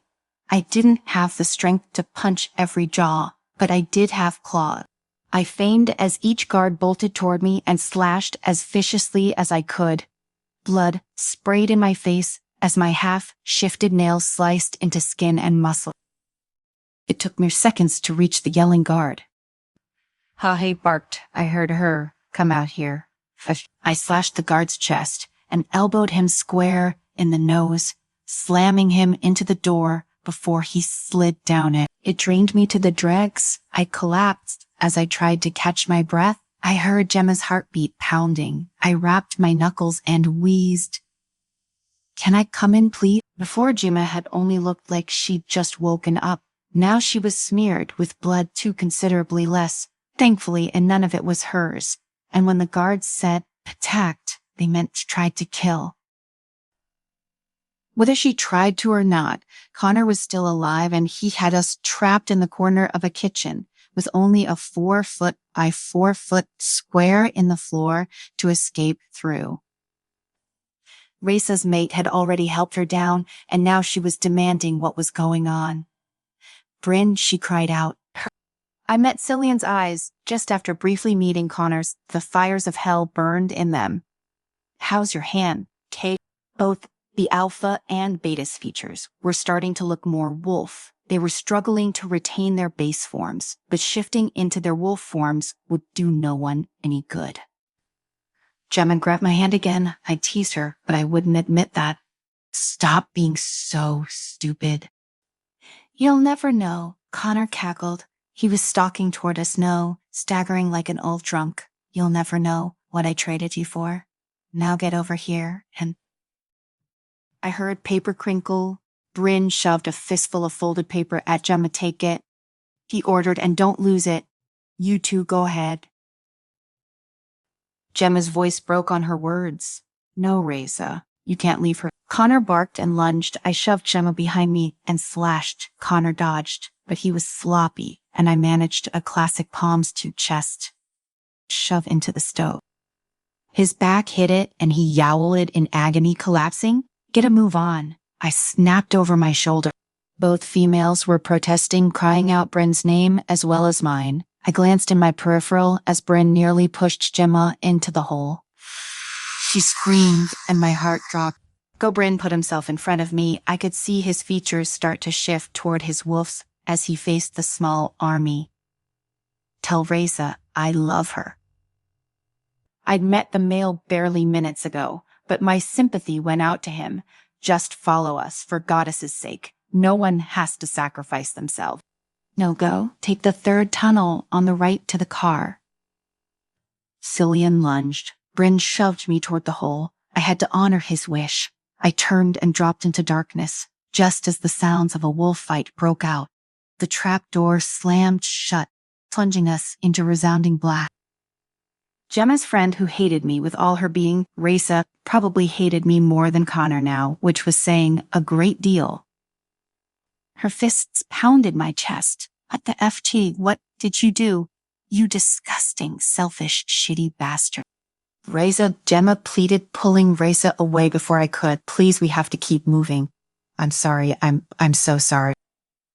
We have to go back, she sobbed. I didn't get to tell him he's going to be a father. When Gemma told me Raisa was pregnant, it complicated things she wouldn't be able to shift, which we needed to do if we were going to put any distance between. I couldn't see shit, but I managed to get a hand on both of them. Luckily, their arms. Ladies, my heart breaks, but we need to move. There's a car waiting for us at the end of the third tunnel on the right. Start feeling the wall. No, it doesn't. You just let my Raisa's sobs speared through my chest. No, my heart didn't break, but it was certainly stabbed and aching like all hell, but I couldn't let that stop us from reaching freedom. If we don't move, I said through gritted teeth, we will be killed. Is that what Bryn would want? You to just give up? Above us, Connor yelled, I'll give you a head start, pathetic prey. 1, 2, 3. I swore and yanked the females with me, forcing them to try and keep up with my long stride. They stumbled and panted, Raisa resisting Gemma, actually attempting to keep up. Blessedly, she'd ended up on my right side. I heard her hands scraping the rock wall. She hissed in pain as we all heard her skin rip and tear. 1, she suddenly gasped. When there was a break, we kept running. 2, just a little further. 3, Kael, stop. I skidded to a halt, slipping on the damp ground, but gritted my teeth and managed to steer them into another pitch. Black tunnel.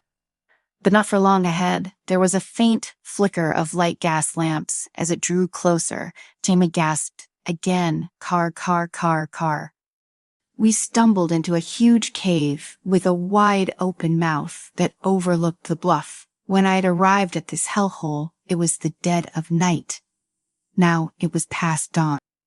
I released both females, hoping Gemma would take care of Raisa, and ran to the nearest car. The moon goddess must be on our side because the keys were still in it. I wrenched open the door to usher them inside the backseat as the sounds of pursuit tickled my eardrum. Gemma grappled with Raisa for a moment as she blubbered but quickly managed to get her inside. Following a moment later, I slammed the door shut and hauled ass into the driver's seat. Start the car, wrench the wheel all the way to the side, slam on the gas. Swear when it was much faster than I expected. Speed right out of the cave. Slam on brakes when you see the edge of a cliff just feet away. Gemma screamed my name. Chapter 18. Time to rest, Gemma. It was hard to trust someone to help you escape from a fortress and harder to trust them when they were feet away from driving us over a cliff. I screamed Carol's name, the sound belting out of my throat. He slammed on the brakes. I heard and felt the ground beneath the heavy car start to crumble back up. I know, Carol yelled, putting the car in reverse and slamming the gas. Raisa and I were hurled forward into the back of the front seats and then into each other as he wrenched the wheel, careening us to the side. As I righted myself, I glimpsed an army of Epsilon coming toward us, headed by Connor and Cillian. Drive. I know. Carol slammed on the gas, and in seconds flat, we were speeding. It wouldn't be long before other cars were on our tail, but we were lucky that Bryn happened to choose this monster of a tank. It was already eating land. The army would be as small as ants in just a few more seconds. I slouched in the back seat. I hope you can drive. I hope you know where you're driving to. Carol's flippant attitude had been easily replaced with angry irritation. Stop talking, please, he said snappishly. It's not helping. No, I've no idea where I'm going. Just pray we find civilization. We'd have to go the opposite direction. We both came in. I sat up to pull Race against me, wrapping my arms around her as she trembled and wept. Thankfully, soundlessly. My heart couldn't bear her keening. She just lost her mate when they were both so close to freedom. Her pup would be born without a father. I regretted leaving Opal Springs more than ever. I'm aware, Kael said through gritted teeth. Let's all just be quiet, please. I didn't so much obey as lapse into silence. Race's damp cheek rested on my shoulder, holding my hand tighter than a vice. This time, I had no idea how to comfort her, but I knew that the tides had turned, and I was the one who needed to care for her. From now on, we did it. We escaped Hazelstone. I doubted it had ever been done before. I suddenly felt the urge to burst into laughter, but I didn't because I passed out. Gemma, for goddess' sake, wake up. I jerked awake with a gasp, nearly headbutting Kael as he leaned over me. We were still in the car, and Raisa was still asleep. What? I hissed. I found civilization. I was fully awake. I looked out the window at the stationary landscape. It was still a depressing and dusty atmosphere, but I almost appreciated it because it wasn't the only thing. Now, there were buildings. Kael's face was very close to mine. I would have felt flustered if I didn't feel disgusted first. You smell like rotten flesh. His mouth quirked. How do you know what rotten flesh smells like? Similar to rotting fish, it wasn't entirely true, but it was close. He didn't smell like seafood, and that was what really mattered. Where are we? I figured he would straighten, but his gray eyes searched my face with uncomfortable intensity. Somewhere we can lie low, and you can take me to an infirmary. Then his eyes rolled back in his head and he fainted. His body hit the dirt and sent up a cloud of dust. Shit, Raisa.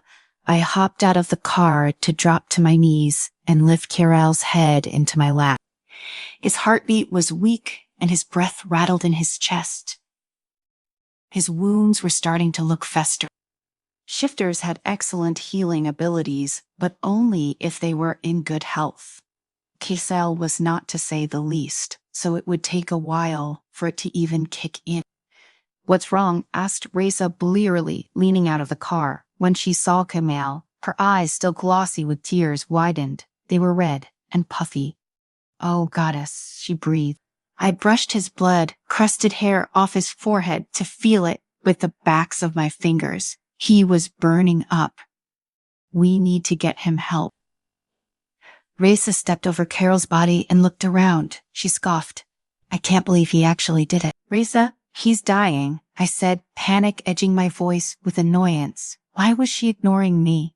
Do you know where we are? Where we can get help? This is Dust. It's on the outskirts of Hazel Coast's official territory. She closed the door to look at her reflection and fix her hair.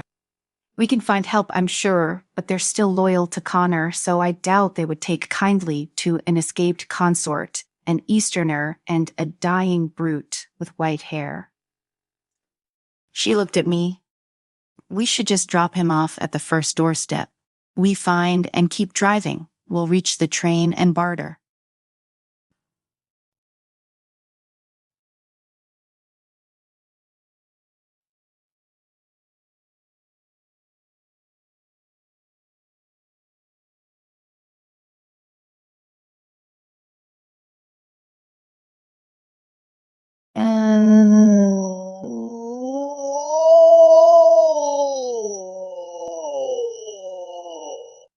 Her sea glass eyes were sharper than ever, and when she snapped back, her canines were thick fangs.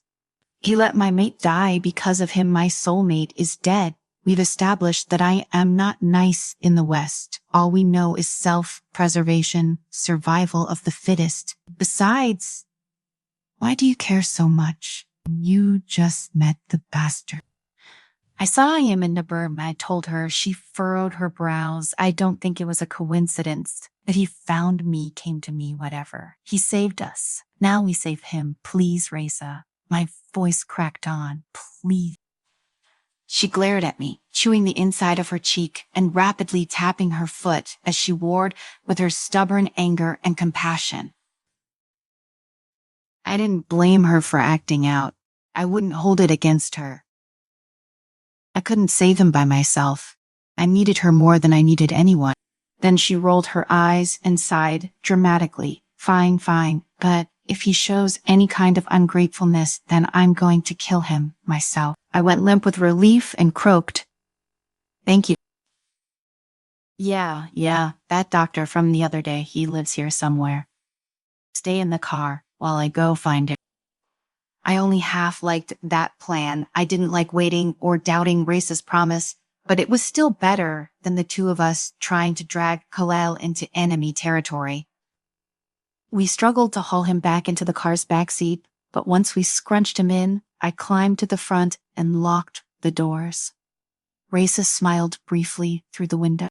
"I'll hurry," she said, and then started a quick pace into the town. I made myself as comfortable as possible, which wasn't easy in a beast of a car, not meant for comfort. I could only listen to Carol's weak vitals and hoped they didn't stop. There wasn't anything in the car to help him, just the keys.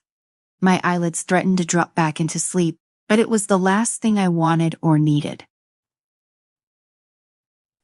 I craned my neck around the seat to look at Kael unconscious. It didn't make me feel so annoyed. More than half of his comments were inappropriate for the situation, and I didn't like his quickness toward violence. But the ribbon around my heart, its other end, was tied around him, and I couldn't just walk away. By the moon goddess's blessing, not even an hour passed before Reza returned with 2 males behind her. I ducked low just in case until Reza knocked on the passenger window, grinning smugly. The tears of a female will get you anywhere.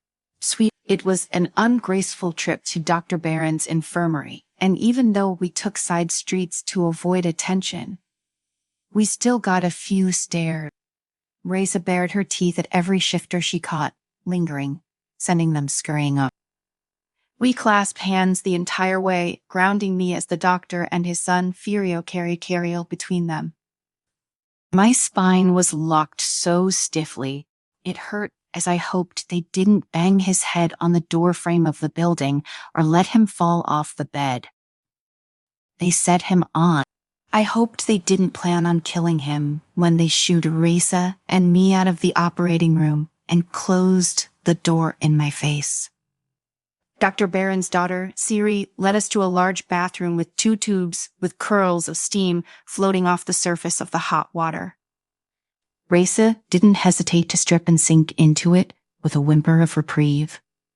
More tears ran down her cheek. I was hesitant to follow, but Siri patted my arm and smiled kindly. "You don't want to look like that when he wakes up, do you? You think he'll survive?"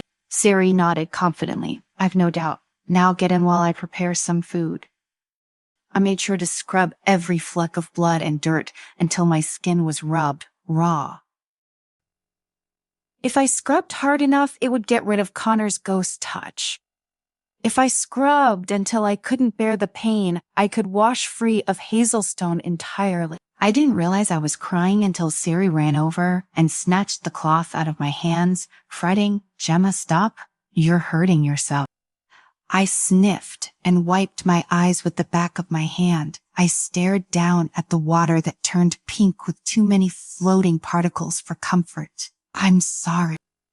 "Don't be sorry for grieving," she murmured, kneeling down with a fresh damp cloth to dab at my neck and cheeks. "Miss Risa told me everything. I can't imagine what you must be feeling." I laughed humorlessly. "I don't know either." By the time Risa and I dressed, Dust's fashion was simple but designed to protect against the elements and climate, and managed to get Siri's kneel down. It was the best one I'd ever had, and lay down in the spare bedroom to rest. Carol still wasn't better or even awake. Reza wept silently in the bed next to mine. By candlelight, it was late evening now, and I was staring at the folded paper Bryn had given to me. I'd managed to hold onto it until now. "Take it," he had said, "and don't lose it." It was the same paper I saw in the record room. I knew what it was. The question I'd been asking since the day I thought taking Lynn's place would be an adventure. Well, I'd got an adventure. It just wasn't the fun I'd hoped it would be. But I couldn't bring myself to uncrinkle it and see the truth. So I tucked it back into the waistband of my underwear and lay down to attempt to sleep. Just as I closed my eyes, there was a light knock on the door before it creaked open. "We're okay, Sari," I began. "That's weird. Last I checked, my name was Kael." Chapter 19. Avoiding the subject. Gemma. I flung the quilt off me and started to hurl myself off the bed. But Carol stopped me by sitting on its edge with an exhausted laugh.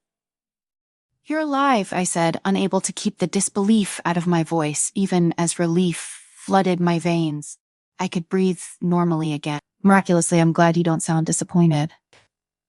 Said Raisa behind us as she turned on the gas lamp on the wall, throwing a decent amount of light into the room. "You don't mean that," I protested, twisting around.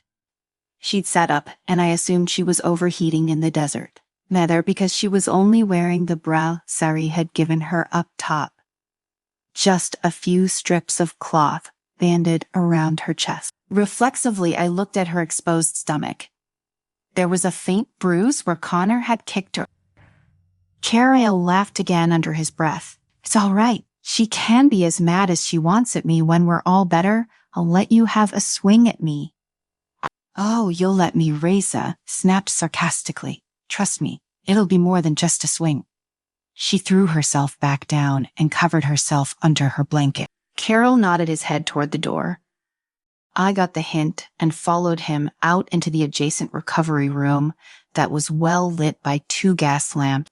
Kael walked in first, and I turned to close the door behind me. "I'm sorry about Raisa." I began turning. Oh, shit. My back hit the wood when I saw Kael. He was completely transformed. There wasn't a trace of blood or dirt, but all of his many wounds were stark against his clean skin, even if they'd been cleaned and treated. The biggest shock was seeing him for the first time looking normal and not beaten beyond recognition.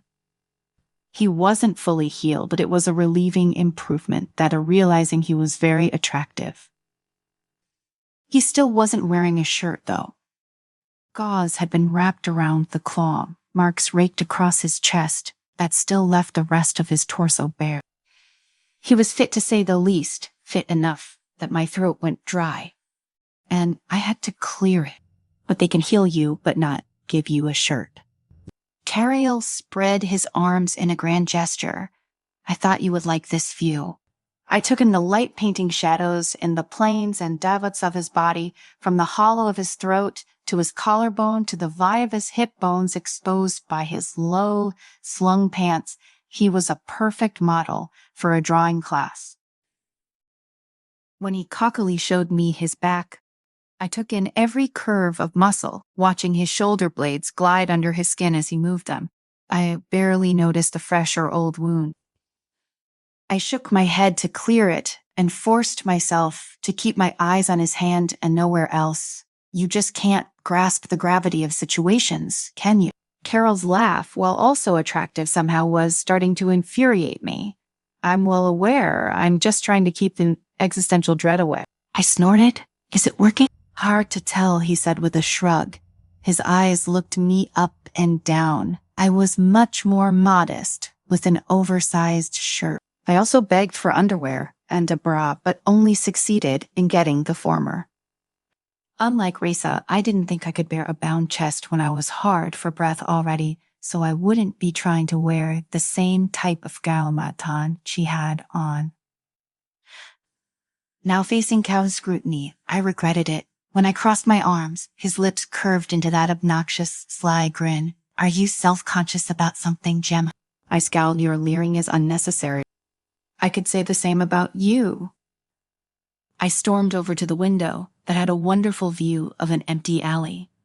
"There, feel better. I'm still enjoying what I'm seeing." "Hi, you're horrible," I snapped, whirling to think. "I actually wanted to save you." I broke off in a squeak. Kael was inches away, chin tipped down to meet my gaze. I could still see little cuts, but the swelling of his eye and lip had gone down considerably. I found myself pinpointing every detail of him. There was faint stubble on his defined jaw and a tiny hole in his left earlobe, like from a piercing. His eyelashes were thick, and so were his brows, half hidden by his shaggy white hair. He definitely needed grooming. His lips, well, they were nice. Objectively. We saved each other. Then he said, voice husky. I noticed his eyes drop to my mouth. Are we going to talk about it? I guess we did. My voice was brisk. And what's there to talk about? The throne room. My heart skipped a beat. Kael quirked a smile. I heard that. Oh, get off me, I snapped, shoving him away and stalking toward the exit despite my spark of guilt when I aggravated his chest injury and he grunted in pain. I have no idea what you mean. It's late. We should go to bed. Right. I sensed him following. We'll address it in the morning over breakfast. Dr. Barron says Furio makes a mean omelet. I whirled on him yet again, pointing an accusing finger at Kael's stupid face. He only looked amused, as if I was hardly a threat. The only thing we will be addressing is our next move, meaning me and Raisa. You can figure out your shit on your own. Kael caught my wrist and held fast when I tugged back furiously. We're going to the same place, so we should stick together. How do you know where we're going? He released me. You want to go back to Oceantide, don't you? You have to take the train to Nibrka first. Coincidentally, I need to get there too. His voice had taken on a serious tone, his smile fading, and the look he turned on me was pensive. My annoyance ebbed. What's there? I asked. My pack. I need to get back alive and to step back out to save my brother. What happened to him? Kael exhaled and opened the door. I don't know. You're right. We need to get some rest. Recent saviors first. I returned to mine Race's room. She'd snuffed out all the lights. Leaned on the threshold, still watching me now contemplative. What? I demanded quietly. You're just a lot different than I imagined you to be. Well, I certainly didn't expect a male who just thinks he's so funny. Kael prodded my forehead with a forefinger, so I stumbled into the room, and he could close the door, make an effort to not be a press. I opened my mouth to cuss him out, but he already closed the door. I could hear his footfalls fade down the hall. Goddess help me. I was so wired that I'd forgotten my exhaustion. Why was he so irksome? Yeah, and why was I so affected by it? I was lashing out after every sentence he said.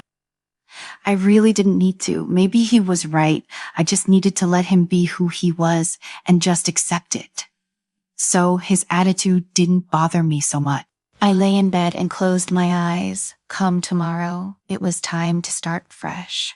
Furio really did make an excellent breakfast. Raisa carried Dr. Barron, and I all sat at their living room table and chowed down all except Raisa, who barely ate and just pushed her food around her plate. Her depression dampened the mood of the entire room, making it difficult for conversation.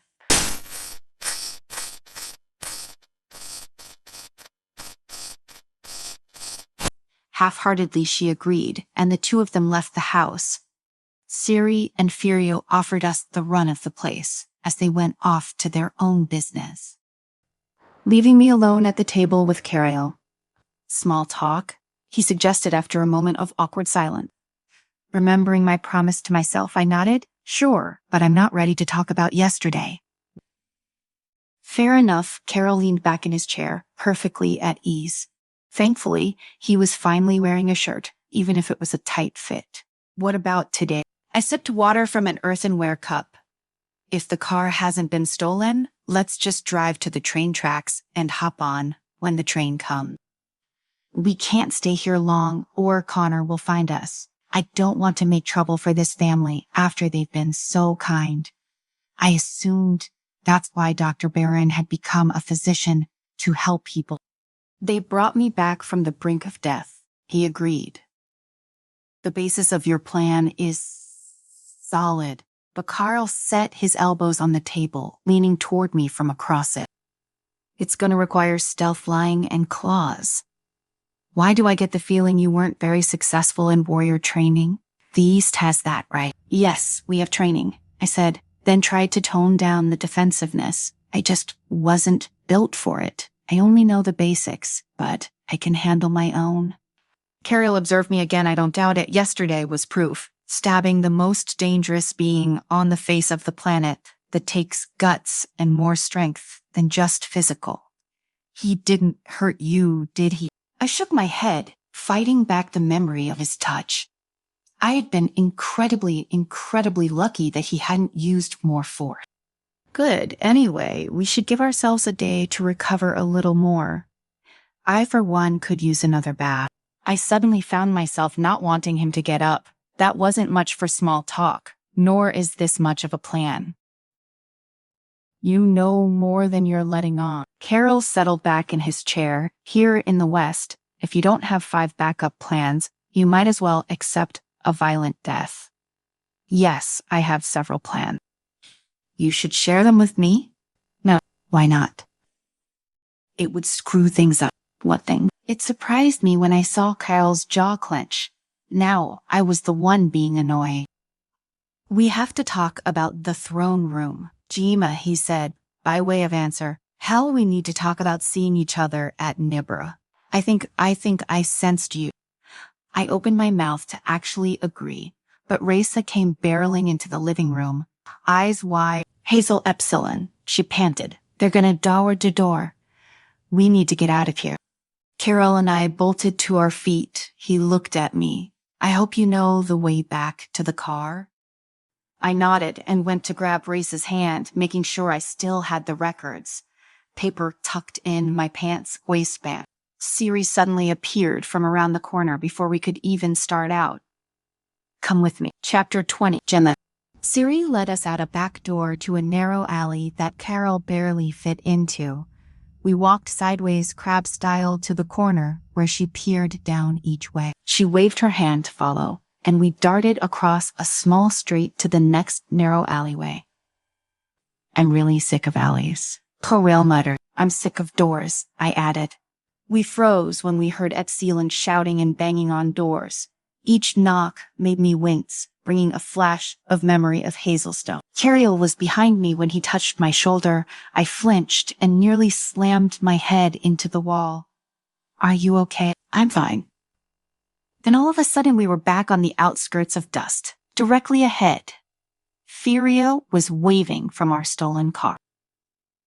I could wept with joy. I took Raisa's hand and we sprinted full speed to it, not hesitating to climb into the back seat. Kael got in the passenger side. Siri stayed in the alley and waved goodbye. I didn't want to shout to gain attention, but I mouthed it and waved back empathetically. I knew we would never get the chance to repay her and her family, so I could only hope for a good life for them. And live fully in return, never forgetting how they'd saved Kael when he almost didn't make it. And just like that, we were on our way to Nibra. Trying to even get the train to come was near impossible, apparently. So Furio drove us all the way to the desolate city. I wasn't sure how much time passed, even with the awkward silence the entire time. I could tell Kael had plenty to say, probably hoping to ramble, but all he did was periodically glance back at me, and then Raisa as if to make it seem like he only wanted to look at me. I wrinkled my nose in a sneer each time, and I was glad he saw it was in good nature. I couldn't be in a bad mood when we were one more step away from leaving behind Connor's clutches. One more step closer to getting back home. Soon, Nibra was visible in the distance. Kael directed Furio to a copse of trees not too far away to hide behind. I woke Raisa from her nap and helped her out of the car.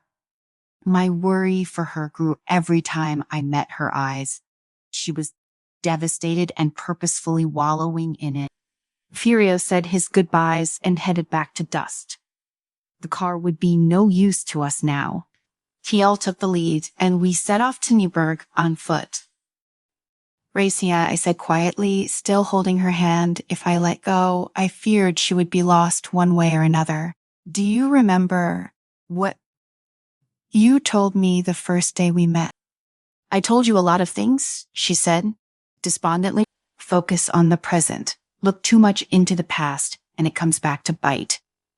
So spare yourself from the pain. Because I'm taking that advice right now. We need you to too. Okay, when I first saw you, you are the most beautiful, elegant shifter I've ever met. And I recognize you as a master actor. If you can't be strong, now wear a mask and make everyone see and believe you're as poised as I know you are. Raisa stopped to look at me, even with her features mussed by tears. I saw her take my advice. She lifted her chin, sharpening her sea-glass green eyes, putting on that mask of an unmovable personality. Just like that, her composure returned, and I suddenly felt the same awe as I did in Hazelstone's foyer. She kissed my cheek. Thank you, sweet Gemma. You're right. I can't go back on my word to fall victim to darkness. She looked at Kael over my shoulder. I can't forgive you, but I can still reluctantly say thank you. Kael dipped his head in acknowledgement. Raisa squared her shoulders. Now, where do we go from here? Brute! Kael laughed under his breath. We find our hideout. It's safe to assume the one I just left was compromised, so we try the next one. Stay on my heels and keep a lookout for Hazel and Sun. Raisa and I exchanged wide-eyed glances. Sun Mountain are here, she demanded with an edge of fear. I sensed there was a story behind her abrupt hesitation, but squeezed her hand. We'll be okay. She looked doubtful but nodded. We followed Kael, who had picked up his pace to a jog that we could barely keep up with. Soon we entered, for goddess's sake, into a narrow alleyway. Blessedly, it wasn't long before Kael stopped at a boarded-up cellar door. Making sure no one was near at either end, he picked up two boards that looked like they'd been nailed in but weren't, and gestured for us to go in. I leaned over to see stone stairs leading into darkness, and then looked back up at Kael. Part of me didn't trust him, I realized, but now wasn't the time for doubt. He winked. I rolled my eyes and gingerly climbed in, dropping only a foot or two down. I helped Raisa, and Kael hopped in and put the planks back in place before taking the lead further into darkness. Whoppers. Hazel and Sun started crawling around more often for some reason. First, my brother was kidnapped by Sun to draw me out. Then to save him, I got caught by Hazel. His voice was flat, but there was a lot of emotion behind it. The ribbon around my heart vibrated with the sadness from his. Watch your step, he said, after a minute or two of silence. Wait here. We hit the bottom, across the dark room that smelled like dust, rot, and faint alcohol. There was a light at the top of another short staircase. If this was a real cellar, that would lead to the first floor of whatever this building was. Kael went up a few to peer ahead, and then he sighed in relief. Code word, he called. Answer, a voice shouted back immediately. There was a bang of wood, and someone was thundering down the steps. Kael, You piece of... a giant of a male brought Kael into a hug that looked strong enough to break some bones. Kael grunted and tapped out, very injured. He released Kael and ruffled his hair. Thank goddess you're alive, he said. Choked up. Where are you injured? I never thought 2 days could go by so slowly. Did they take you to Herrick? What did they do to you? How did... Jira interrupted Kael. I'll explain everything. First, I have to introduce you to my rescuers, Gemma, Brooks, and Marigold. Raisa introduced, pulling me forward. He saved us first. Jorla bared his teeth. He had white hair and dark blue eyes, and he pushed Kael behind him. Who the hell are you two? I told you we saved each other. Jira scrutinized me, blonde hair and blue eyes. The Eastern. Kael coughed nervously. Jaichi told you about that? 'Cause she did. How'd you end up finding her? Not so much found as dropped in front of. Kael grinned at me as if it was a fond memory. He'd wanted to talk about what happened in the throne room. Did he feel the same connection that I did? They're feisty, but they're trustworthy. We're giving shelter to strays. Come on, Kael interrupted. Let's get you two some water. Reza and I squeezed past Jira, and ahead of Kael, I caught her giving me a look that said, "Are you sure about this?" 'Cause I shrugged to say, we've no other choice. We came out at the top of the stairs into a small storage closet whose main door was open but blocked by an older female who resembled Jira, looking ready to attack if she deemed us threats. When she saw we were just too worse for wear non-warriors, she took on the personality of a worried mother. Where in the world? Jira. Oh, goddess, Kara. Kael emerged from the dark and she threw her arms around his neck. He hugged her back fiercely, even though it pained him. I'm back, Jake. I struggled to piece together relationships, so I decided to wait for an explanation. It didn't really matter. Just this reunion did. Thank goddess you're not dead, she sighed, hesitant to pull away. I should get kidnapped more often, said Kael, looking at Jira when he came up. You two never show me this much affection anymore. They both smacked him upside the head. Hey, I said I was injured, Jachai. This is Gemma and Reza. I saved them. They saved me. Resuming her motherly aura, Jakshi held out her hands in an offering. They look like hell. Let's get you two looking better. We have fresh game and water. I glanced back at Kael, who nodded encouragement.